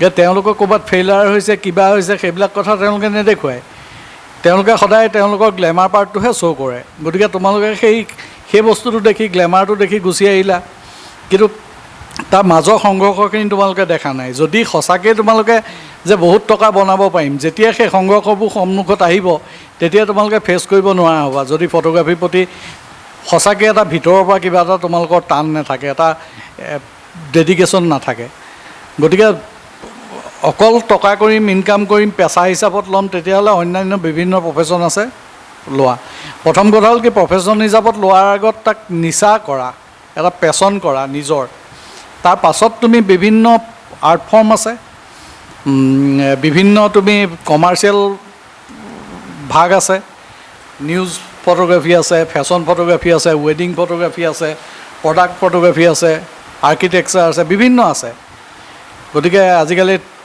ট্ৰেভেল ফটোগ্ৰাফীটো তেনেকৈ প্ৰফেশ্যনেলি ল'ব পৰা স্ক'প ওলাইছে তুমি সেইবিলাকত তুমি তেতিয়া আহিব পাৰা কিন্তু প্ৰথম নিজৰ পেচন কৰি লোৱা ফটোগ্ৰাফীটো, নহ'লে কিন্তু তোমালোকে সেই মাজৰ যিখিনি সংঘৰ্ষ সেইখিনি তোমালোকে ফেচ কৰিব নোৱাৰা হ'বা। যেনে সেই সংঘৰ্ষখিনি ফটোগ্ৰাফীৰ প্ৰতি থকা ৰিয়েল পেচনটোৱেহে তোমালোকক পাৰ কৰাব। ধৰা কথাটো এনেকুৱা যে আজি তোমাৰ হাতত এটা টকাও নাই, তুমি ঘৰ ভাড়া দিব লাগে, তুমি গুৱাহাটীত থাকা, ফটোগ্ৰাফী কৰি খাম বুলি থাকিম বুলি আহিছা, তোমাৰ হাতত এটা টকাও নাই। তেনেকুৱা সময়ত তুমি কি কৰিবা যে যিকোনো প্ৰকাৰে মোক টকা ৩,০০০ লাগে, মই ঘৰ ভাড়া দিব লাগে, তুমি গৈ পেলাই বেলেগ কিবা কামত লাগি লাগে, তাত গৈ পেলাই দেখিলা পইচা দেখোন ভাল ইনকাম হৈছে, শেষত গৈ ফটোগ্ৰাফীটো তোমাৰ ক'ৰবাত পৰি থাকিলে তুমি গৈ পেলাই সেইটো কামত লাগিব লাগে, কাৰণ তাত ইনকাম ভাল। কিন্তু তোমাৰ যদি ফটোগ্ৰাফীৰ প্ৰতি একদম পূৰা এটা সাংঘাতিক পেচন থাকে, তুমি নেখাই নবৈ হ'লেও তুমি কেমেৰাটো হাতত লৈ যুদ্ধ কৰি থাকিবা, বুজিছানে? তেনেকুৱা ধৰা আমাৰ বহুত হৈছে। মইতো 3বাৰমান মই ফটোগ্ৰাফী বাদ দি দিছোঁ। মই এবাৰ SKP ছিকিউৰিটি ছিষ্টেম বুলি শ্বেয়াৰ মাৰ্কেটৰ কোম্পানী এটা, তাত ট্ৰেইনিং লৈ মই গোৱাত আছিলোঁ 3 মাহমান, নকৰোঁ ফটোগ্ৰাফী।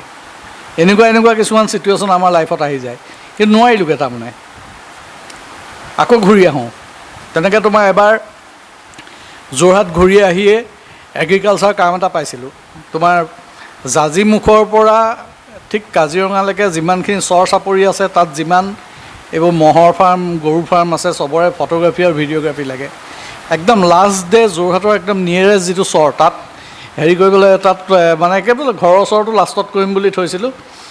আহোঁতে কি হ'ল, মোৰ নাও এক্সিডেণ্ট হ'ল। নিকনৰ 3100 কেমেৰাটো তেতিয়া প্ৰথম ওলাইছিলেহে, সি গৈ মোৰ মানুহে দুনুহে পানীৰ পৰা 10 ফুট তলত ফুৰি আহিলগৈ, কেমেৰা অনেই হৈ আছিলে।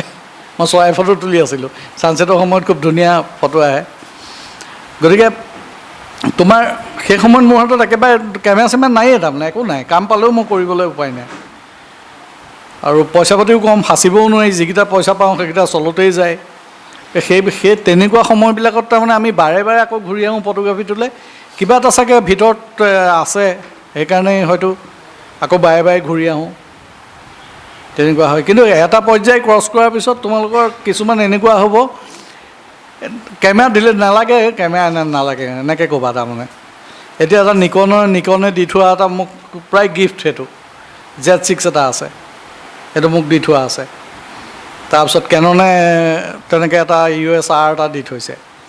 এতিয়া মানে ক'ৰবাত গ'লে এতিয়া এনেকুৱা হয়, মই এজ এ কেনন মেণ্টৰ, মই এতিয়া অফিচিয়েলি কেনন লৈ ওলাব লাগে।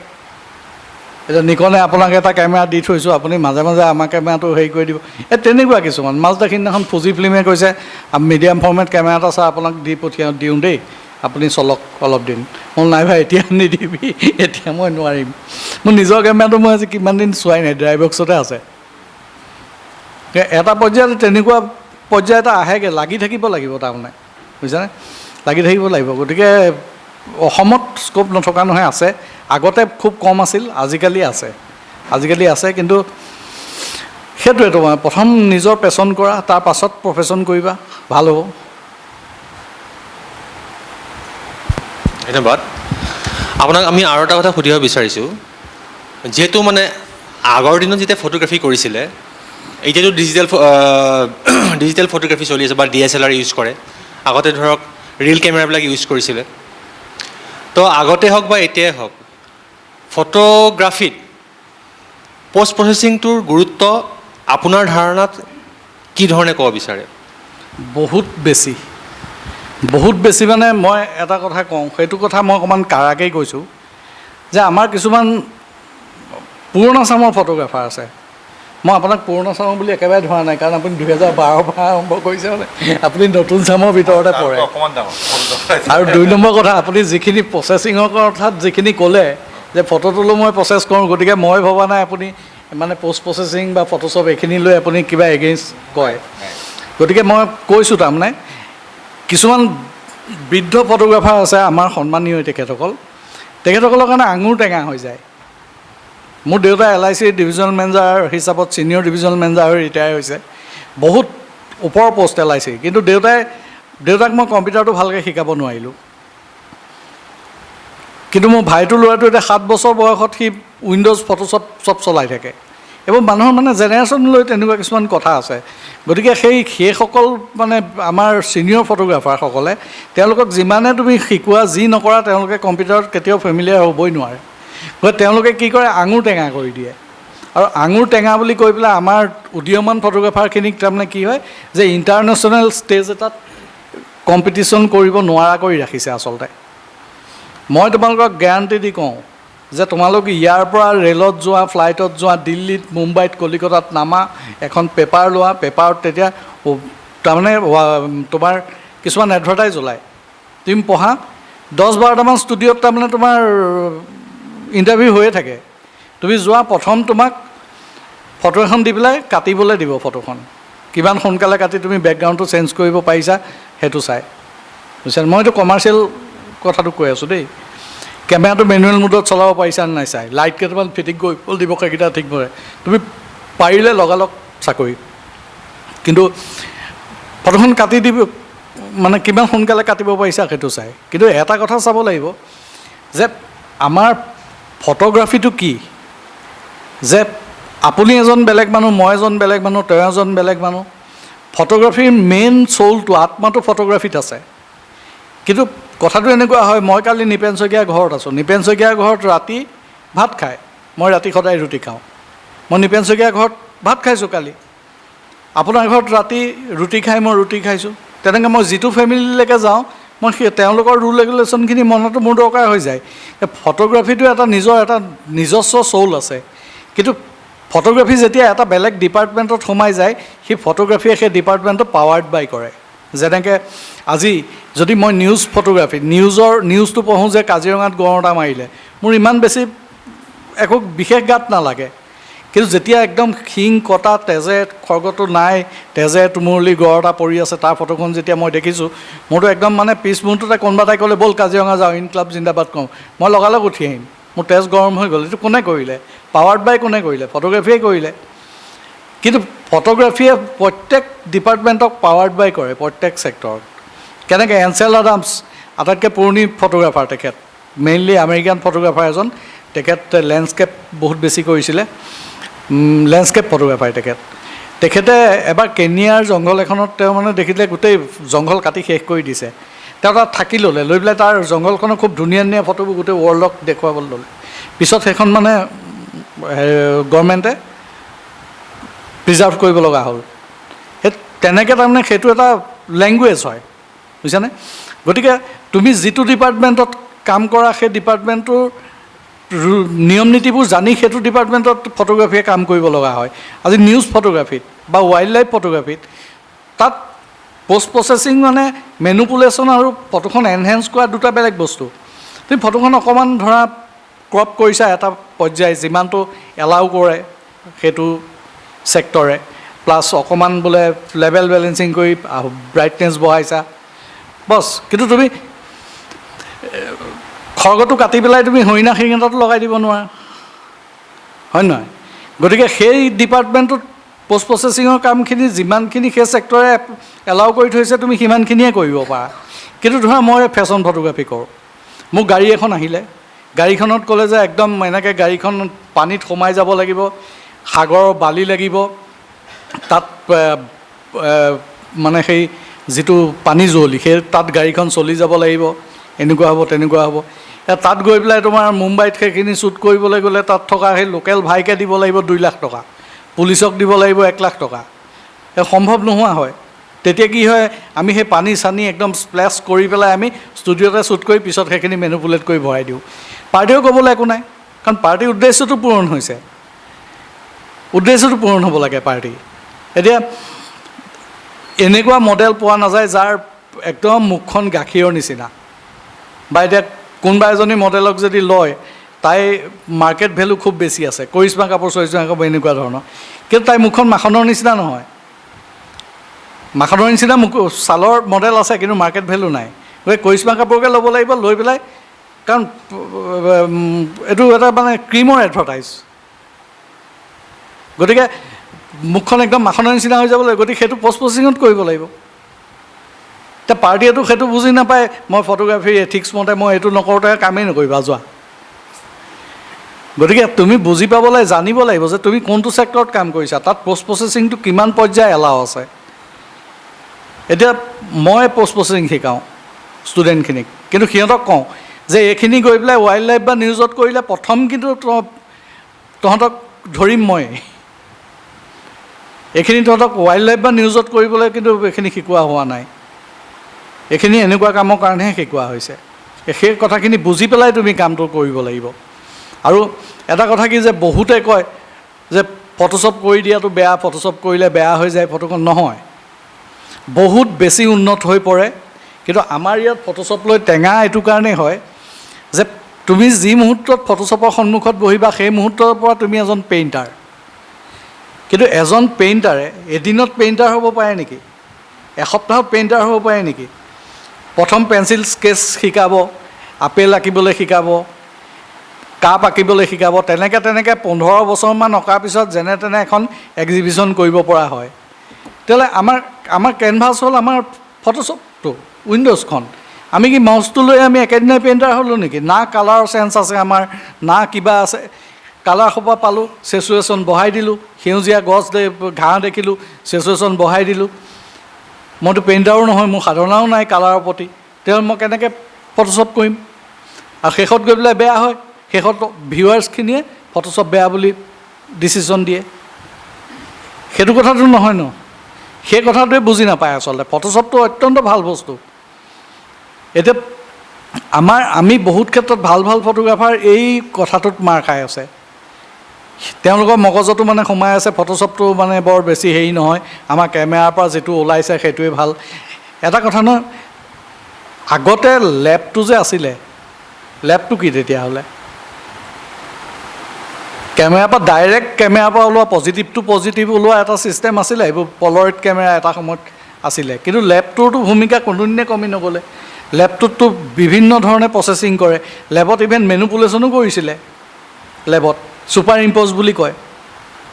সেইটো লেবত কৰিলে সেইটোতো একো নাই, অ'কে। কিন্তু সেইটো যদি তুমি কম্পিউটাৰত কৰা তেতিয়াহ'লে এইটো বেয়া। এইটো কেনেকৈ হ'ব? তাৰমানে তুমি কম্পিউটাৰটো নোৱাৰা, লেবটো পাৰা। সেইটোতো কথা নহয়। লেবটোৱে এতিয়া কম্পিউটাৰত সোমাই গ'ল, তাৰমানে বহুত এটা এডভান্স টেকন'লজিৰ লেব। তাকে যদি ভালকৈ সাধনা কৰি ষ্টাডি কৰি ভালকৈ কৰা যায়, এজন পেইণ্টাৰৰ নিচিনাকৈ সাধনা কৰি পেলাই কালাৰখিনি খেলখিনি জানিব লাগিব। এতিয়া এনেকুৱা হয় যে ৱাৰ্ম কালাৰ, কুল কালাৰ কিছুমান থাকে। আমাৰ ল'ৰা ছোৱালীয়ে ৱাৰ্ম কালাৰ, কুল কালাৰ কি গমেই নাপায়। আমাৰ ইয়াত কি হয়, ৱাৰ্ম কালাৰ, কুল কালাৰৰ যিটো কম্বিনেশ্যন সেইটো আচলতে ৱাৰ্ম আৰু কুল অপজিট কালাৰ হৈ যায়। গতিকে আমাৰ কি হয়, চকুত ধৰা হয় যদি দুইটা কালাৰ সমানে ছেটুৰেটেড হয়। এতিয়া আমাৰ ইয়াত এনেকুৱা মই ফটো দেখিছোঁ যে অসমত সৰিয়হ তলৰ খুব ধুনীয়া হালধীয়া একদম সৰিয়হ থাকে আৰু আকাশখন সম্পূৰ্ণ নীলা থাকে। তাৰ কেতিয়াও ফটো ভাল নাহে, কাৰণ তলটো একদম সাংঘাতিক হালধীয়া আৰু ওপৰটো নীলা। চাহ বাগানৰ ফটোবিলাক ভাল নাহে নহয়, হালধীয়া হৈ যায় পাতবিলাক, ওপৰটো নীলা থাকে।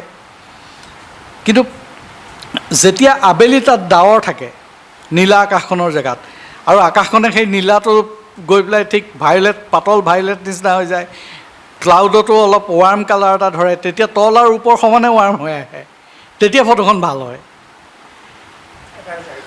এতিয়া এনেকুৱা সেই কথাবিলাক জানিব লাগিব। তাৰমানে বুজি পাইছানে? ৰঙৰ ওপৰত সাধনা লাগিব। এইটো পাৰ্চপেক্টিভ বুলি কয়, কালাৰ পাৰ্চপেক্টিভ। কালাৰ পাৰ্চপেক্টিভ মানে এনেকুৱা হয়, তুমি দূৰৰ পাহাৰটো কেনেকুৱা, ওচৰৰ পাহাৰটো সদায় সেউজীয়া, দূৰৰ পাহাৰটো নীলা। তুমি গৈ পেলাই পষ্ট প্ৰচেছিং কৰিবলৈ গৈ তুমি যদি ওচৰৰ পাহাৰটো, সেউজীয়া পাহাৰটো তুমি নীলা কৰি পেলালা, মই দেখিছোঁ তাতো 500 লাইক মৰা দেখিছোঁ ফেচবুকত মানুহে। ওচৰৰ পাহাৰ নীলা, তাতো 500 লাইক মাৰিছে। এইটো পচিবলেই নহয়। তুমি চোৱাচোন, যিমান দূৰলৈ গৈ থাকিবা সিমানহে পাহাৰটো নীলা হৈ থাকে। এইটো কালাৰ পাৰ্চপেক্টিভ, সেইটো পেইণ্টিঙত খুব ভালকৈ শিকায়। গতিকে সেই বস্তুবিলাক তোমালোকে যদি সাধনা নকৰাকৈ ডাইৰেক্ট ফটোশ্বপটোত বহা, তে কি হ'বগৈ পাৰে তুমি চিন্তা কৰাচোন। অল্পবিদ্যা ভয়ংকৰী হৈ নাযায়। আৰু যিখিনি ভিউৱাৰ্ছ বা পুৰণা ফটোগ্ৰাফাৰখিনি যি ফটোশ্বপটোৰ বিষয়ে ভালকৈ নাজানে, তেওঁলোকে শেষত ফটোশ্বপ বেয়া বুলি ডিক্লেয়াৰ কৰি দিয়ে। এইটো এটা মিছ আণ্ডাৰষ্টেণ্ডিং আচলতে। যিখিনিয়ে কৰিছে তেওঁলোকে নিশিকাকৈ কৰিছে। মইতো তুমি চোৱা, মই 98ত মই যেতিয়া দেখিলোঁ যে গুৱাহাটীত এৰেনা মাল্টিমিডিয়াত ভালকৈ শিকোৱা নাই, পিছত মই গম পালোঁ আমাৰ ফেকাল্টিকেইজন জাষ্ট এসপ্তাহ ট্ৰেইনিং দি পেলাই আনিছে কলিকতাত। তাৰপিছত তেওঁলোকে মোক ক'লে, মোৰ এজন মানে খুব সাংঘাতিক গুৰু আৰু তেখেত, প্ৰথম ফটোগ্ৰাফী গুৰু তেখেতে, পাৰ্থদা আগতেও সমসাময়িক অলপ, পাৰ্থদাটো অফিচিয়েল নাছিলে বাৰু, এজন অফিচিয়েল আছিলে সঞ্জয় গুপ্তা, তেখেতে মোক প্ৰথম কৈছিলে তই মুম্বাই যা, মুম্বাইত তই মানে প্ৰপাৰ নলেজটো পাবি। গতিকে মই সেই সময়ত সেই বস্তুখিনি শিকিবৰ কাৰণে মই মুম্বাইলৈ গৈছোঁ, ঘৰত গমেই নাপায়। দেউতাই বহুত দিনৰ পিছত তই মুম্বাইত কৰিছিলি কামটো, কেতিয়া গ'লি, কি কৰিলি, কাৰণ তেতিয়া মোবাইল নাছিলতো। মই তাৰপৰা মুম্বাইৰ পৰা ফোন কৰোঁ, গুৱাহাটীৰ পৰা কৰিলেও হেৰি ফোন দীঘলীয়া ৰিংটো বাজে, মুম্বাইৰ পৰা কৰিলেও দীঘলীয়া ৰিংটো বাজে। এইফালে মায়ে সোধে ভালে আছনে, ভাত খালিনে, মই বোলো এই অলপ দেৰি আগত বনাই খাইছোঁ ভাত, এইফালে মই আছোঁ মুম্বাইত। বুজিছানে, কথাবিলাক তেনেকুৱা আচলতে। আমাৰ সাধাৰণ যে কিছুমান ফটোগ্ৰাফী অনুৰাগী আছে তেওঁলোকে সোধে যে ফটোগ্ৰাফী মানে হ'ল মমেণ্ট কেপচাৰ, মানে আমি কিবা এটা মমেণ্ট দেখা পাইছোঁ, আমি এটা ক্লিকত আমি সেইটো কেপচাৰ কৰি ৰখাটো হয়তো মোবাইলৰ জৰিয়তে হ'ব পাৰে বা কেমেৰাৰ জৰিয়তে হ'ব পাৰে। কিন্তু আমাৰ মডাৰ্ণ ফটোগ্ৰাফীত আজিকালি ধৰক, এতিয়া আপুনিয়ে কৰে, ধৰক স্মক ফটোগ্ৰাফীত আপুনি যিখিনি কৰিছে, আপুনি এখন ফটো আউটপুট উলিয়াবৰ কাৰণে আপুনি কিবা হাজাৰ ক্লিক কৰিছে, তাৰ মাজৰ পৰা ধৰক আকৌ চিলেক্টেড আপুনি ধৰক 9-10খন বা 20খন 30খন এনেকুৱা লৈ পেলাই আপুনি এখন ফটোগ্ৰাফছ আপুনি সৃষ্টি কৰিছে। এতিয়া সাধাৰণ ভিউৱাৰ্ছক কি ক'ম, সেইটো আমি ওৱান টাইম ক্লিক ফটোখন আমাৰ ফটোগ্ৰাফী হ'ব নে এনে কেইবাখন ফটো মিলাই পেলাই আমি এখন ফটো, সেইখন আমি ডিজিটেল পেইণ্টিং বুলি ক'ম নে ফটোগ্ৰাফ বুলি ক'ম? নহয়, আচলতে এইটো হ'ল এটা ভিজুৱেল আৰ্ট। ভিজুৱেল আৰ্ট মানে এইটো ফটোগ্ৰাফীটো যদি আপুনি কম্পেক্ট ধৰণে ভাবি থাকে যে মই এটা ক্লিক কৰিম, এটা ক্লিকতে মই মোৰ ৰিজাল্টটো পাম, হয় কিছু ফটোগ্ৰাফীৰ হেৰি আছে, নিউজ ফটোগ্ৰাফী, সেইটো আপুনি এটা ক্লিকতে আপুনি ল'ব লাগিব। কিন্তু আজিৰ ডেটত ইমান কম্পেক্ট হৈ থকা নাই, তাৰমানে যে মই যদি আজি কৰিলোঁ, মই যিটো মই স্মক ফটোগ্ৰাফী কৰোঁ, স্মক পেইণ্টিং, এইটো ইভেন বহুত কেইজনে কৈছে যে এইটো মানে ৱৰ্ল্ডতে আমি দেখা নাই, আপুনি নতুন এটা বস্তু ফৰ্মেই ক্ৰিয়েট কৰি দিলে নেকি, এনেকৈ বুলিয়ে তাৰমানে বহুত কেইজন ফৰেনৰ ফটোগ্ৰাফাৰেও মোক কথাটো জনাইছে। গতিকে সেইটো কিন্তু মোৰ এতিয়াও তাৰমানে ফৰ্ম হোৱাকৈ নাই, কেলৈ সেইটো কোনেও কৰিব নোৱাৰে, বহুতে ট্ৰাই কৰিছে কিন্তু সেইটো সম্ভৱ হোৱাকৈ নাই কাৰো কৰা। কিন্তু 10জনো যদি মোৰ সৈতে কাম কৰা মানুহ পাওঁ, সেইটো হয়তো এটা ফৰ্ম হৈ যাবগৈ, কিন্তু সেইটো কোনেও কৰা মই দেখা নাই, শিকাইছোঁ যদিও কৰা নাই, তাৰমানে ইমানখিনি ডেডিকেশ্যন দিয়াকৈ নাই কোনেও।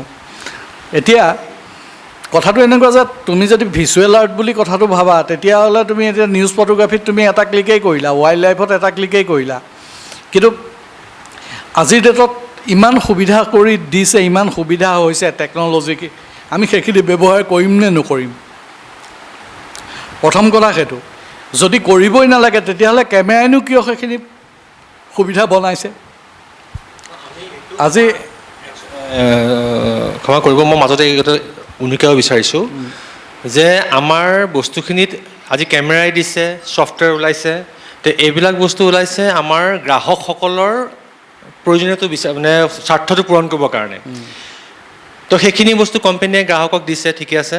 এতিয়া আমি এইটো কথা ক'ব বিচাৰিছোঁ যে আপুনি যিখিনি ধৰক আপুনি স্মক ফটোগ্ৰাফীয়ে কৰি আছে বা স্মক পেইণ্টিং বুলি ক'ব বিচাৰে বা কোনোবা ডিজিটেল পেইণ্টিং বুলি ক'ব বিচাৰে, তো সেইখিনিক আমি এতিয়াৰ পৰাই আমি আপোনালোকৰ জ্যেষ্ঠসকল কাৰণে আমি সঠিক অৰ্থত কি বুলি ক'ম? আমি সেইখিনি ডিজিটেল পেইণ্টিং বুলি ক'ম নে ডিজিটেল ফটোগ্ৰাফী ক'ম? ডিজিটেল ফটোগ্ৰাফীটো আমাৰ গোটেইখিনি ফটোগ্ৰাফী ডিজিটেল ফটোগ্ৰাফী হয়, এতিয়া আমি ডিজিটেল পেইণ্টিং বুলি কৈ দিয়াটো উচিত হ'ব নে আমি ফটোগ্ৰাফ বুলি কৈ দিয়াটো উচিত হ'ব? কাৰণ ফটোগ্ৰাফ বুলি ক'বলৈ যোৱাৰ লগে লগে আমাৰ সেই কুৱেশ্যনটো বাৰে বাৰে আমনি কৰিব, কিছু সংখ্যকে ইচ্ছাকৃতভাৱে, কিছু সংখ্যকে অনিচ্ছাকৃতভাৱে। গতিকে এই ক্ষেত্ৰত মই ভাবোঁ আজিৰ এই বিশেষ দিনটো আলোচনাত এনেকুৱা কিছুমান কথা স্পষ্ট হোৱা প্ৰয়োজন যে আমাৰ সেইবিলাক ফটোগ্ৰাফ হ'বনে আমাৰ সেইবিলাক ডিজিটেল পেইণ্টিং হ'ব? মই মানে ইমান হয়তো নাজানো, মই যি বুজিছোঁ তাকে মই ক'ব বিচাৰিছোঁ। মানে ফটোগ্ৰাফ হ'বলৈ হ'লে 3টা কেৰেক্টাৰ মই লাগোঁ। 1 নম্বৰ কথা হৈছে প্ৰপাৰ পোহৰ ধৰিবই লাগিব, ফ'কাছিং হ'বই লাগিব, তাৰপিছত কম্পজিশ্যন হ'বই লাগিব। এই 3টাক ৰাখি পেলাই বাকী তেখেতৰ কেপাচিটিৰ কথা আৰু মানে বাকী কেপাচিটি, কিন্তু এই 3টাক আমি এতিয়া বহু ক্ষেত্ৰত দেখা যায়, কিছুমান আমি ষ্ট্ৰীট ফটোগ্ৰাফী কৰোঁ, কিবা কৰে, তেওঁলোকে চিম্পলি ব্লেক এণ্ড হোৱাইট কৰি দিলে, কিন্তু এই তিনিটা কেৰেক্টাৰ এটাও নাৰাখিলে, ফ'কাছিঙো নাই, তাত লাইটো নাই, তাত কোনো হেৰিও নাই, খালি এটা বস্তু বনাই দিলে তেওঁলোকে। আৰু মষ্টলি তেওঁলোকে সেইটো এখন ফটো নহয়, সেইটো ধাৰা হিচাপে কৰিছে। কিন্তু ফটোগ্ৰাফীৰ যেতিয়া আমি কিছুমান বেছিক ক্ৰাইটেৰিয়াৰ পৰা আমি আঁতৰি নাযাওঁ, তাৰমানে মই এইটো মোৰ ধাৰণা দেই, যিহেতু কথাটো ওলাইছে এইটো সম্পূৰ্ণ মোৰ ধাৰণা, গতিকে মই বিচাৰোঁ তিনিটা বস্তু মই সদায় ফটোখনত বিচাৰোঁ। এটা হৈছে লাইটৰ কথাটো, কাৰণ আল্টিমেটলি ছাঁ আৰু পোহৰৰ খেল এইটো, লাইটেই গোটেইটো ফটোৰ কথাটোৱেই লাইটৰ কথা, লাইটটো আনি পেলাই লাইটে গোটেই এটা ক্ৰিয়েট কৰি দিয়ে, লাইটৰ কথাটো। দ্বিতীয় কথা focus, it should be very focus, যিটো কৰিব বিচাৰিছে মই ফ'কাছ কৰিব বিচাৰোঁ। আৰু 3 নম্বৰ হৈছে কম্পজিশ্যনটো, মানে এটা গুড কম্পজিশ্যন, যাতে ডিজঅৰ্ডাৰলি বস্তু এটা অৰ্ডাৰলি হয়, সেইটোৱে কথা। তাৰপিছত মোৰ বাহাদুৰি, তাৰপিছত তাৰ ওপৰত মোৰ কেপাচিটি, মোৰ বাহাদুৰি, মই হেৰি ডিজিটেল কৰোঁ, মই ফটোশ্বপ কৰোঁ, এইটো কৰিব, সেইটো মানে মই ভাবোঁ মানে ফটোখনত। আচলতে বস্তুটো এনেকুৱা হয় যে সময়টো গতিশীল, সময় গৈ থাকে, সময় অনুযায়ী বস্তুবিলাকৰ সংজ্ঞাবিলাক সলনি হৈ গৈ থাকে। এতিয়া আপুনি এটা বস্তু চাব পাৰে যে আমি এতিয়া যিটো কৈ আছোঁ ফটোগ্ৰাফী, আমি কোনটো জেগাৰ পৰা ৰৈ পেলাই চাই আমি কথাটো কৈ আছোঁ। মই এটা অতীতৰ কথা কওঁ যে এটা সময়ত কি হৈছিলে যে পেইণ্টাৰসকলে সদায় তেওঁলোকে ছবিখন কিমান ধুনীয়া, তেওঁলোকে বেলেগ বেলেগ ইজিমছ আছিলে, ৰোমাণ্টিচিজিম, মুমুক এনেকৈ তেনেকৈ ইম্প্ৰেছনিজিম, কিন্তু ফটোখন সদায় ধুনীয়া কৰাটোৰ ওপৰত বহুত গুৰুত্ব দিছিলে, কাৰণ সেইটো চেল কৰিব পাৰিব, তেওঁলোকে তেতিয়া পইচা পাব। আৰু যিখিনি মানুহে পেইণ্টিংবিলাক কিনিব তেওঁলোক পইচা থকা মানুহখিনি চবতকৈ ডাঙৰ কথা যে পইচা থকা মানুহখিনি ক্ৰিয়েটিভিটি বস্তুটোৰ ওপৰত বৰ বেছি গুৰুত্ব নিদিয়ে তেওঁলোকে, কাৰণ তেওঁলোক প্ৰেক্টিকেল হৈ পেলাই তেওঁলোকে পইচা ইনকাম কৰাটোত গুৰুত্ব দিয়ে। গতিকে ক্ৰিয়েটিভিটি থাকিলে নাথাকিলে বুলি মই কোৱা নাই, ইমান বেছি গুৰুত্ব নিদিয়ে। গতিকে কি হয়, তেওঁলোকক সন্তুষ্ট কৰিবৰ কাৰণে ৰেটিনেল প্লিজাৰটোৰ ওপৰত বেছি গুৰুত্ব দিব লগা হয়, যে আমি চকুৰে দেখি ফটোখন কিমান বেছি আমি ধুনীয়া লাগিছে, তেতিয়াহে তেওঁলোকে কিনিব, ড্ৰয়িং ৰুমত সজাই থ'ব। পিছত কি হ'ল যে এক শ্ৰেণী পেইণ্টাৰ ওলালে, তেওঁলোকক দাদাইষ্ট বুলি কোৱা যায়, দাদাজিম বুলি এটা ইজিমছ ক্ৰিয়েট হ'ল। তাত কি হয়, দাদা বুলি কয়, তাৰমানে হয়, তাৰমানে সেই শ্ৰেণীৰ মানুহে তাৰমানে যিয়ে কয় পৃথিৱীখনে হয় বুলি কয়, দাদা ৰোমানিয়নীয়ত। তেওঁলোকে কিছুমান এনেকুৱা অদ্ভুত কাম কৰিলে, তাৰমানে তেওঁলোকে এটা কথা কৈছিলে যে আৰ্টিষ্টে য'তে থুৱাই সি আৰ্ট, তাৰমানে এই বস্তুটো সদায় দুটা দিশলৈ যায়, এটা হ'ল ৰেটিনেল প্লিজাৰ, 2 নম্বৰ হ'ল ক্ৰিয়েটিভিটি। গতিকে এটা সময়ত ৰেটিনেল প্লিজাৰটোৰ কাৰণে ক্ৰিয়েটিভিটিক ইগন'ৰ কৰি দিয়া হৈছিল, আৰু ৰেটিনেল মানে চকুৰে দেখাটো ধুনীয়াটোৰ ওপৰত বহুত বেছি গুৰুত্ব হৈছিল। দাদাইসকলে সেই বস্তুটোক ইগন'ৰ কৰি ক্ৰিয়েটিভিটিটোৰ ওপৰত বহুত বেছি গুৰুত্ব দিলে। থুইখিনিনো কি ধুনীয়াটো আছে, একো ধুনীয়া নাই, কিন্তু আৰ্টিষ্টে থুৱালে ক্ৰিয়েটিভভাৱেই থুৱাব। তেওঁলোক বাৰু বহুত দিন নাথাকিলে, তেওঁলোকক এণ্টি আৰ্ট বুলি স্বীকৃতি দিয়া হ'ল। সেই সময়ত এজন ওলাইছিলে মান ৰেফ, তেখেত ফটোগ্ৰাফাৰ। তেখেতে এটা ৰেঅ'গ্ৰাম বুলি এটা টেকনিক উলিয়াইছিলে, কেমেৰা নোহোৱা ফটোগ্ৰাফী। তাত কি কৰে তেওঁ, সেই সময়ত তাৰমানে আমাৰ কিছুমান ডাঙৰ শ্লাইডত ফটোগ্ৰাফী হৈছিলে। শ্লাইডবিলাকত কি কৰে, তেতিয়া লেন্সবিলাক ডাঙৰ আছিলে, গতিকে ইমেজটো বহুত ডাঙৰকৈ হয় কাৰণে তেতিয়া সৰু ৰীল নাছিলে, ইমান ডাঙৰ শ্লাইড আছিলে। তাত কি কৰে, তোমাৰ ধুনীয়াকৈ গছৰ পাত, ৱায়াৰ, তাৰপিছত টেলিফোনৰ এইবিলাক ৰিচিভাৰ, কিবাকিবি কিছুমান মানে ধুনীয়া ফৰ্মত ৰাখি দিয়ে, শ্বেপ ফৰ্ম এইবিলাক মেইনটেইন কৰি, তাৰপৰা তলৰ পৰা লাইট মাৰে। তেতিয়া কি হয়, য'ত সেই বস্তুবোৰ নাথাকে তাত লাইট পাছ হৈ যায়, সি টান হৈ যায়, আৰু বাকীবিলাক বস্তু কোমল হৈ থাকে। তাৰপিছত যেতিয়া ৱাছ কৰি দিয়ে তেতিয়া কি হয়, সেই শ্বেপবিলাক ওলাই যায়। সেইটো ৰেঅ'গ্ৰাম বুলি কয়, সেইটো কেমেৰা নোহোৱা ফটোগ্ৰাফী, সেইটো বুজি পাইছেনে? গতিকে সেই সময়ত ফটোগ্ৰাফীৰ সংজ্ঞাটো সলনি হৈ গ'ল। আমি এতিয়া কৈ আছোঁ যে কেমেৰাটোৰ ওপৰত চিন্তা কৰিহে আমি কথাটো কৈ আছোঁ, কিন্তু ফটোগ্ৰাফীত ক'ত কেমেৰা আছে? Photo means light, graphy means drawing. ইয়াততো কেমেৰা কথা নাহিলে। কেমেৰা বস্তুটো আহিছে ক'ৰ পৰা, যে কেমেৰা আবস্কুৰা, এটা বাকচ আছিলে বহুত ডাঙৰ, তাত এটা সৰু ফুটা আছে। সৰু ফুটাটো কি হয়, এখন লেন্সৰ কনভাৰ্চিং লেন্স এখনৰ, য'ত মাছটো শকত, উত্তল লেন্স অৱতল লেন্স জানানো, উত্তল লেন্সৰ যে একদম সোঁ মাজত যিটো পইণ্ট থাকে অপটিকেল চেণ্টাৰ, সেইফালেদি যিটো লাইট ৰে পাৰ হৈ যায়, সি বেণ্ড নোহোৱাকৈ পাৰ হৈ গুচি যায়, সেইটো ফ'কেল এক্সিছ বুলি কয়। তেতিয়া সেই কি হয়, সেই কেমেৰা আবস্কুৰা, যিটো ডাঙৰ ৰুম তাত সৰু ফুটা এটা থাকে, সি ফ'কেল এক্সিছৰ নিচিনা কাম কৰে। তাৰ এইফালে এনেকৈ এখন কাগজ লগাই থয়, তেল সনা কাগজ, তাত ইমেজটো ক্ৰিয়েট হয়, তাত ছবিখনাকে। কেমেৰা অবস্কুৰা, কেমেৰা মানে হ'লে আন্ধাৰ, অবস্কুৰা মানে ৰুম। এইটো আন্ধাৰ ৰুমৰ টেকনিক আছিলে, এইটো লিওনাৰ্ডো ভিঞ্চিৰ নোটবুকত পোৱা গৈছিলে সেই বস্তুটো। সেইটোক পিছত ডেভেলপ কৰি বাটিষ্টা ডেলা পৰ্টা বুলি এজনে বহুত ডেভেলপ কৰি পেলাইছিলে।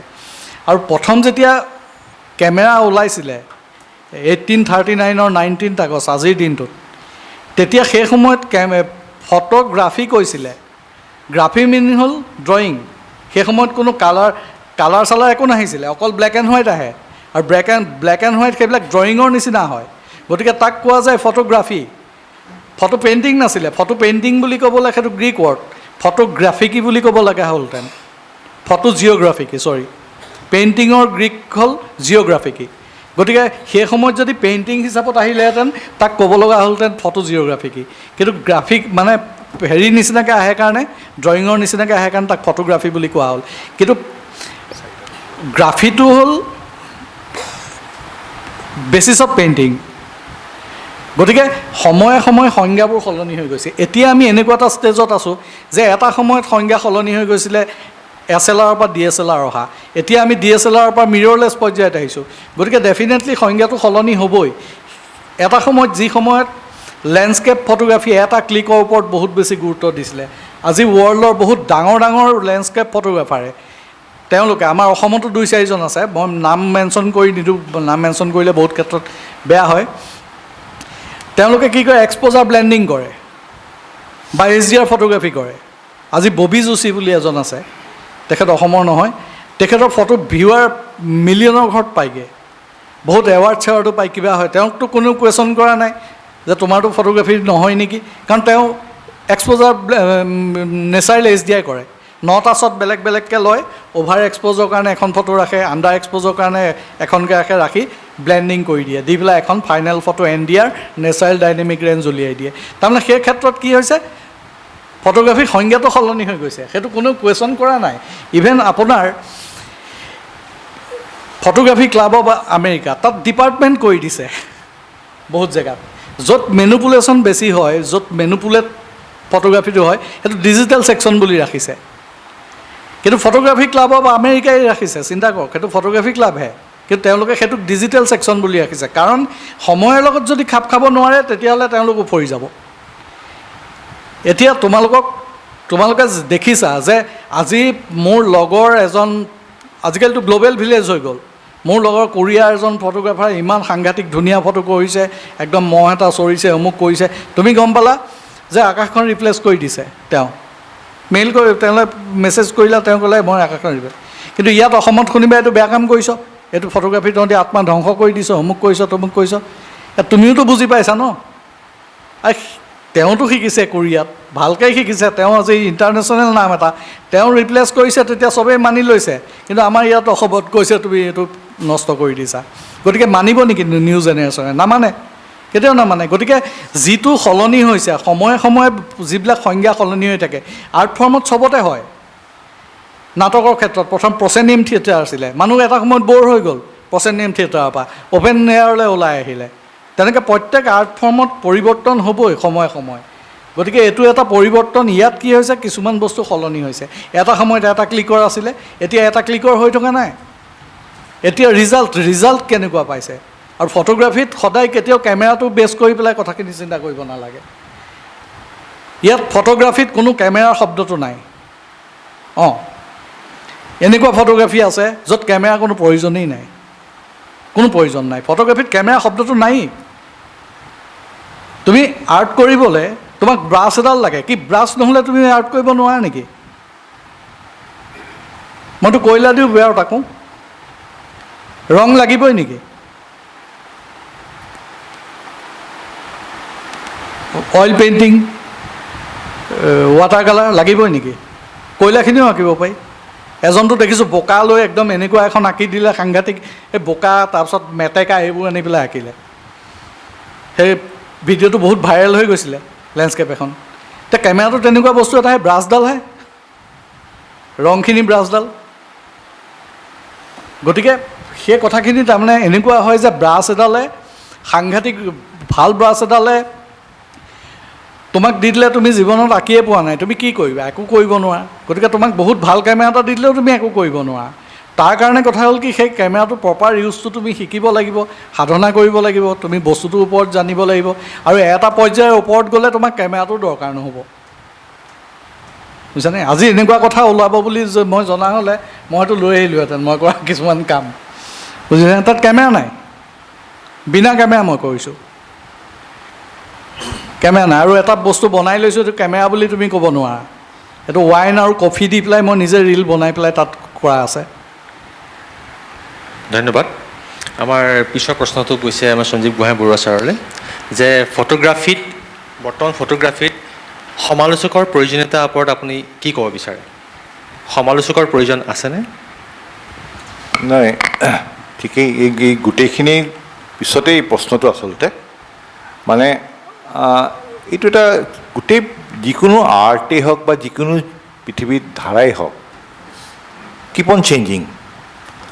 আজি আমি এনালগৰ পৰা তাৰ আগতে হেৰি আছিলে, এনালগ আহিলে DSLR আহিলে, DSLR বেলেগ ধৰণৰ ফটো হ'ল, তাত আমি ফটোশ্বপ কৰোঁ।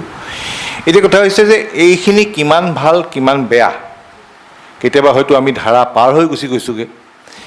গতিকে এইখিনি সময়ত খুবেই প্ৰয়োজন সমালোচনাৰ, খুবেই প্ৰয়োজন। গতিকে কথাটো হৈছে বহুত আমি আজি ৱৰ্কশ্বপ কৰিছোঁ, ৱৰ্কশ্বপত বহুত কথা ওলাইছে, তেখেতে এটা কৈছে, মই কৈছোঁ, তোমালোকে ভাবিছা। ঠিক তেনেকৈ এখন ফটো যেতিয়া অহাৰ লগে লগে তাত চিম্পলি লাইক এটা দি পেলাই থোৱাটো খুবেই বেয়া কথা।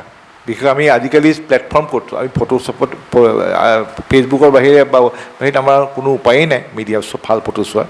গতিকে চিম্পলি লাইক এটা দি থৈ দিয়ে। লাইক এটা দি থৈ দিলে ফটো তোলা মানুহটোৰে মনটো বেয়া লাগে। আৰে কিবা এটাতো ক, বেয়া হৈছে, বেয়াটোতো ক, মানে যি ৰিয়েল চেঞ্চত ফটো তোলে। তো গতিকে মই ভাবোঁ যে খুবেই জৰুৰী সমালোচনাটো, খুবেই জৰুৰী। কিখন ফটোত আজি তুমি তোলা ফটো এখন যদি ঠিক তেখেতে কোৱাৰ নিচিনাকৈ চেচুৰেশ্যন বঢ়াই দিয়ে, একেবাৰে সেউজীয়া কৰি দিলে, একচুৱেলি মই ক'ব লাগে যে তুমি বহুত চেচুৰেশ্যন বঢ়াই পেলাই সেউজীয়া ঘাঁহ, এইদিনানো কালি নে পৰহি এখন দেখিছোঁ, নাম চাম নকওঁ, মানে ছোৱালীজনীক পথাৰত নমাই পেলাই পথাৰখনৰ অৱস্থা যি কৰি পেলালে নহয়। ফটোখন সুন্দৰ ফটো আছিলে, কিন্তু খুবেই সুন্দৰ ফটো আছিলে। তো এইখিনিক আচলতে মই নিজেও সমালোচনা নকৰিলোঁ, এই বেয়া পাই যাব নেকি, কিন্তু আচল কথা নহয়। এইটো খুবেই প্ৰয়োজনীয় সমালোচনাটো কৰিলে তেতিয়া আমাৰ ভুলখিনি কাৰেক্ট হ'ব। হয়তো সমালোচনাৰ 2-4টা কথা আৰু ওলাব, তেতিয়াহ'লে মোৰ ভুল হ'লে মোৰখিনি কাৰেক্ট হ'ব, something good will come out. এই সমালোচনা অকল ফটোগ্ৰাফীতে নহয়, সকলো কামতে এটা সমালোচনা লাগে।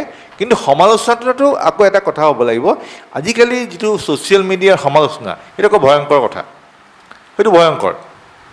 একেবাৰে অদ্ভুত কথা কৈ মানুহক একেবাৰে ডিমৰেলাইজ কৰি শেষ কৰি পেলায়।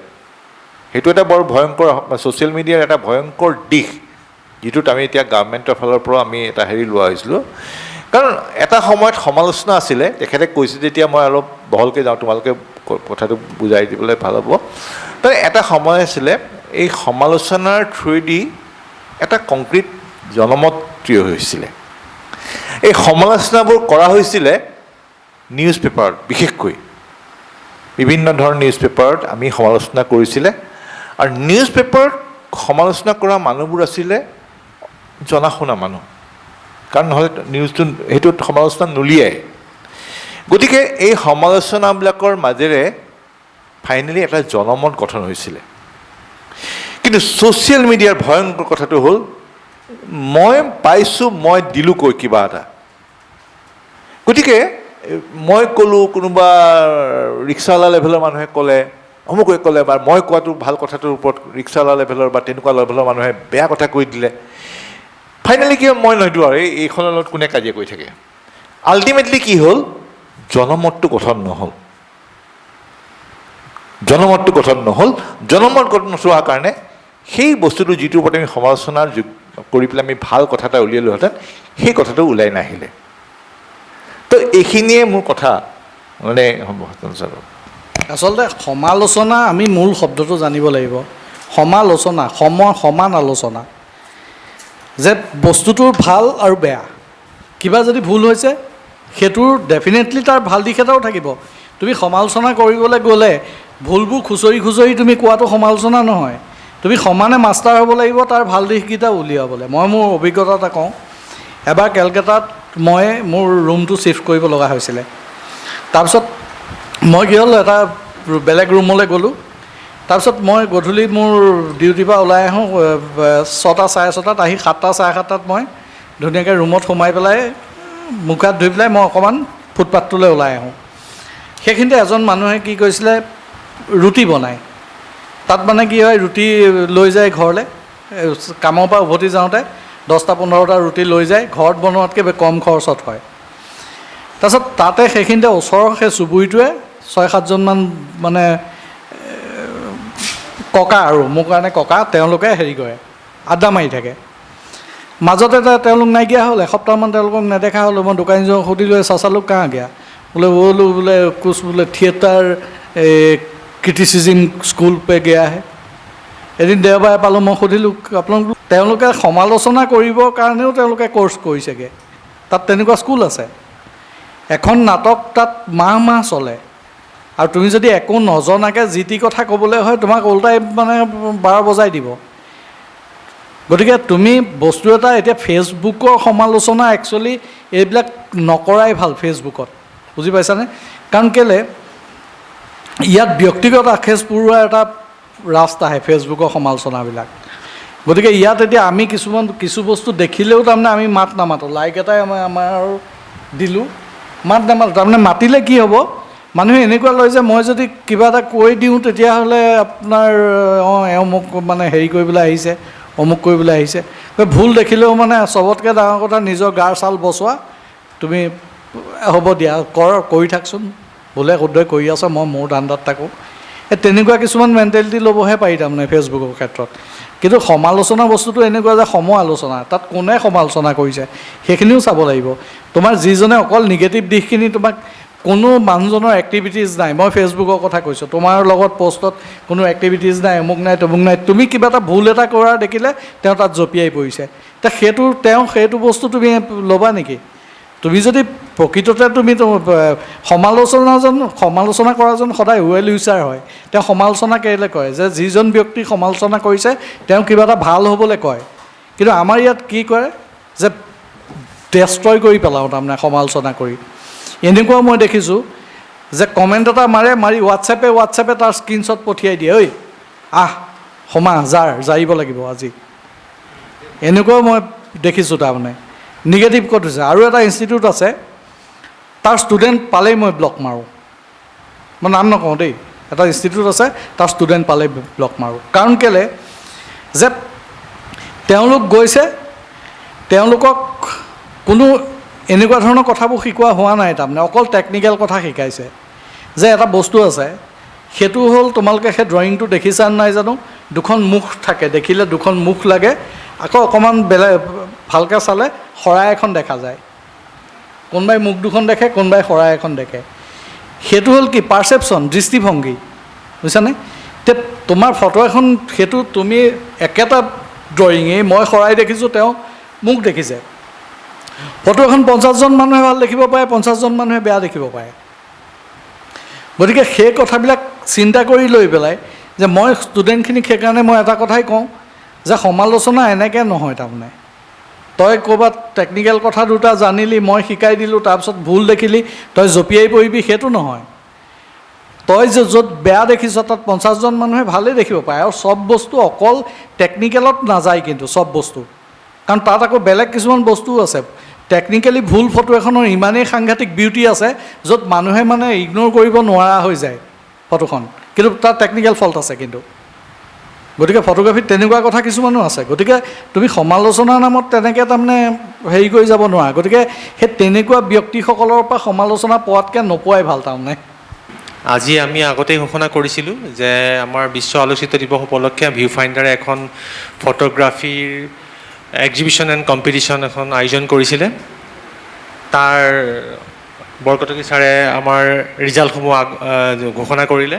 এতিয়া আমি আমাৰ ৰিজাল্টসমূহ ঘোষণা কৰি লগে লগে আমি তেওঁলোকক বঁটা প্ৰদান কৰিম।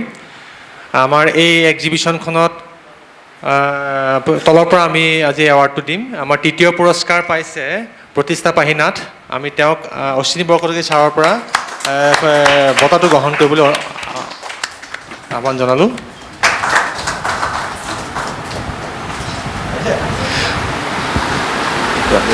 আৰু আমাৰ দ্বিতীয় পুৰস্কাৰ লাভ কৰিছে মানসজ্যোতি হাজৰিকা। তেওঁৰ ফটোখন আছিলে এইখন, এইটো লওক।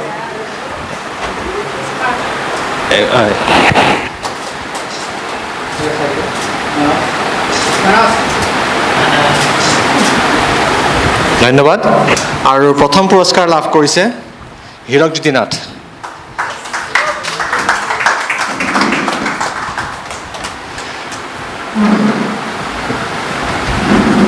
অকণ তললৈ দিয়ক, মুখখন ঢাকাই যাব। হয়,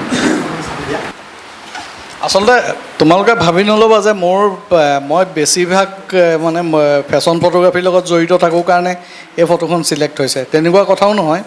মই আৰু এই ফটোখনো মই আহিছিলে সন্মুখলৈ, আৰু কেইবাখনো ভাল ফটো আছে, কিন্তু এনেকুৱা প্ৰাইচ চাইজবিলাক এটা নিৰ্দিষ্ট সংখ্যাতে দিব পাৰি কাৰণে অকণমান প্ৰব্লেম আহি যায়। কিন্তু এনেকুৱা নহয় যে তোমালোকৰ ফটো বেয়া হৈছে, প্ৰায়খিনি ফটোৱে ভাল হৈছে। কিন্তু এই ফটোখনত আচলতে কি হৈছে যে আমি টেকনিকেলি যিবিলাক বস্তু চাওঁ, প্ৰথম বস্তু চাওঁ আমি কম্প'জিশ্যনটো। গতিকে কম্প'জিশ্যন মতে এই ফটোখন কাৰেক্ট আছে। আৰু মেইন কথা যে কম্প'জিশ্যনৰ আগত এটা বস্তু চাওঁ, সেইটো হ'ল ফ্ৰেমিং। যে কম্প'জিশ্যনটো ছেকেণ্ড পাৰ্টহে, আচলতে ফ্ৰেমটোহে মূল বস্তু। ফ্ৰেমটোৰ ভিতৰত যিখিনি বস্তু থাকে সেইখিনি কম্প'জিশ্যন কৰা যায়। গতিকে আমি ফ্ৰেমটো প্ৰথম বনাব লাগিব, তাৰ পিছত ভিতৰত থকা বস্তুখিনি আমি কম্প'জ কৰিব লাগিব। গতিকে ইয়াত তুমি চোৱা যে ভৰিৰ তলত জেগাটো চোৱা, দেখিছানে? এটা সুন্দৰ জেগা এৰিছে, যিটো তাৰমানে কোনো নিগেটিভ স্পেচ ক্ৰিয়েট হোৱা নাই। মূৰৰ ওপৰৰ জেগাটো চোৱা, এটা একদম হিচাপৰ জেগা এৰিছে। আৰু মডেলগৰাকীৰ ছাইডৰ দুফালে জেগাটো চোৱা, এই হাতৰ এইফালে যিমান জেগা এৰিছে, ভৰিৰ এইফালেও সমান জেগা এৰিছে। গতিকে এইটো মই কওঁ যে ইয়াত ফ্ৰেমিঙত 1% ভুল নাই। তাৰপিছত আৰু এটা কম্প'জিশ্যন আছে, সেই কম্প'জিশ্যনটো ৰুল অফ থাৰ্ড বুলি কোৱা যায়। ৰুল অফ থাৰ্ড মতে তাৰ কেইটামান মানে পইণ্ট থাকে, ইণ্টাৰছেকশ্যন পইণ্ট মতে তাৰমানে কি হয়, ইয়াত। গতিকে মূল যিটো এট্ৰেক্টিভ জেগা, সেই জেগাটো এটা ইণ্টাৰছেকশ্যন পইণ্টত পৰিলে ভাল হয়। গতিকে ৰুল অফ থাৰ্ড কম্প'জিশ্যনটোত যদি আমি চাওঁ, তাই চকুকেইটা আৰু মুখখন আটাইতকৈ বেছি এট্ৰেক্টিভ। গতিকে আমাৰ সেইটো একদম পাৰফেক্ট ৰুল অফ থাৰ্ডৰ ইণ্টাৰছেকশ্যন পইণ্টত পৰি আছে। তাৰ বাহিৰে কি হৈছে যে ইয়াত যিটো আটাইতকৈ ব্ৰাইটেষ্ট হাইলাইট পাৰ্ট ফটোখনৰ, আমি যিটো নেচাৰেল ডাইনেমিক ৰেঞ্জ চাওঁ, তাৰ আটাইতকৈ ব্ৰাইটেষ্ট হাইলাইট পাৰ্ট হ'ল এইটো। গতিকে ব্ৰাইটেষ্ট হাইলাইট পাৰ্ট আৰু গালৰ আগটো আৰু নাকৰ আগটো এইকেইটা আটাইতকৈ ব্ৰাইটেষ্ট হাইলাইট পাৰ্ট হয়। সেইকেইটা জেগা সুন্দৰভাৱে ডিটেইল আছে, কোনো অভাৰ এক্সপ'জ হৈ বাৰ্ণ হৈ যোৱা নাই। আৰু ইয়াত যিকেইটা আটাইতকৈ শ্বেডৰ এৰিয়াটো, এই এৰিয়াটো চুলি এৰিয়াটো, চুলিটোৱে আটাইতকৈ তাৰ এইটো কি হয়, ল' কি পইণ্ট বুলি কয়, ডাৰ্কেষ্ট শ্বেডৰ পইণ্ট। সেই এৰিয়াটোতো তোমাৰ চুলিকেইটা স্পষ্ট দেখা গৈছে। গতিকে টেকনিকেলি এই ফটোখন তাৰমানে কাৰেক্ট আছে। কিন্তু তাতকৈ ডাঙৰ বস্তু এটা, সেইটো হ'ল আমাৰ জকাটো। এইটো মই যিটো কথা কৈ আছোঁ, এইটো হ'ল জকাটো। যে পজ এটা দিছে, ধুনীয়া পজ এটা দিছে, তাই ধুনীয়া হাঁহি এটা মাৰিছে, এইটো জকাটো। কিন্তু ভিতৰি আত্মা এটা থাকে, ফটোখনৰ এটা আত্মা থাকে, ফটোখনে এটা কথা কৈ থাকে। গতিকে এই ফটোখনৰ চবতকৈ ডাঙৰ কথা, ছোৱালীজনীৰ হাঁহিটো আৰু চকুৰ যিটো দৃষ্টি, এইটো ফটোগ্ৰাফাৰে দিয়াইছে নে তাই নিজে দিছে মই নাজানো, কিন্তু এই চকুৰ দৃষ্টিটোৱে তাৰমানে ফটোখনৰ লেংগুৱেজটো সলাই পেলাইছে। গোটেই লেংগুৱেজটোৱে সলনি হৈ গৈছে। গতিকে এইখন সেইটো কাৰণে আচলতে যে লেংগুৱেজটো খুব ভাল হৈছে। আৰু ই আমাৰ তাতকৈ মেইন কথা যে আমাৰ নিজৰ কৃষ্টি সংস্কৃতিৰ একদম সুন্দৰভাৱে উপস্থাপন হৈছে। কোনো ইয়াত মই একো গণ্ডগোলীয়া দেখা নাই। বিহু স্পেচিয়েলিষ্টসকলে যদি কিবা পায় নাজানো, মই একো গণ্ডগোলীয়া দেখা নাই। আৰু কালাৰ কম্প'জিশ্যন, কালাৰখিনিও খুব ভাল হৈছে, কাৰণ ইয়াত ৱাৰ্ম কালাৰ কম্প'জিশ্যন আছে ইয়াত গোটেইখিনি। কাৰণ ইয়াত যিটো আপোনাৰ পিছফালে লাইট গ্ৰীণ বা লাইট য়েল্ল' দেখা গৈছে, এইখিনি এই তাই পিন্ধি থকা ৰেডকেইটাৰ লগত মিলা এটা কালাৰ, বুজিছানে? যদি ইয়াত ব্লু আহিলহেঁতেন তেতিয়াহ'লে নিমিলিলেহেঁতেন তাৰমানে। কিন্তু ইয়াত ব্লুৰ একোৱেই নাই, যদি আছে খুব কম পৰিমাণে জাপিটোত আছে। সেই তেনেকৈ খুব কম পৰিমাণে আমি তাৰমানে অপজিট কালাৰ খুব কম পৰিমাণে আমি ব্যৱহাৰ কৰোঁ, নকৰা নহয়। গতিকে সেই হিচাপত পেইণ্টিঙৰ কালাৰ কম্প'জিশ্যন হিচাপতো ফটোখন মই একো গণ্ডগোল দেখা নাই। সেইকাৰণে এইখনক আচলতে শ্ৰেষ্ঠ বুলি লোৱা হ'ল।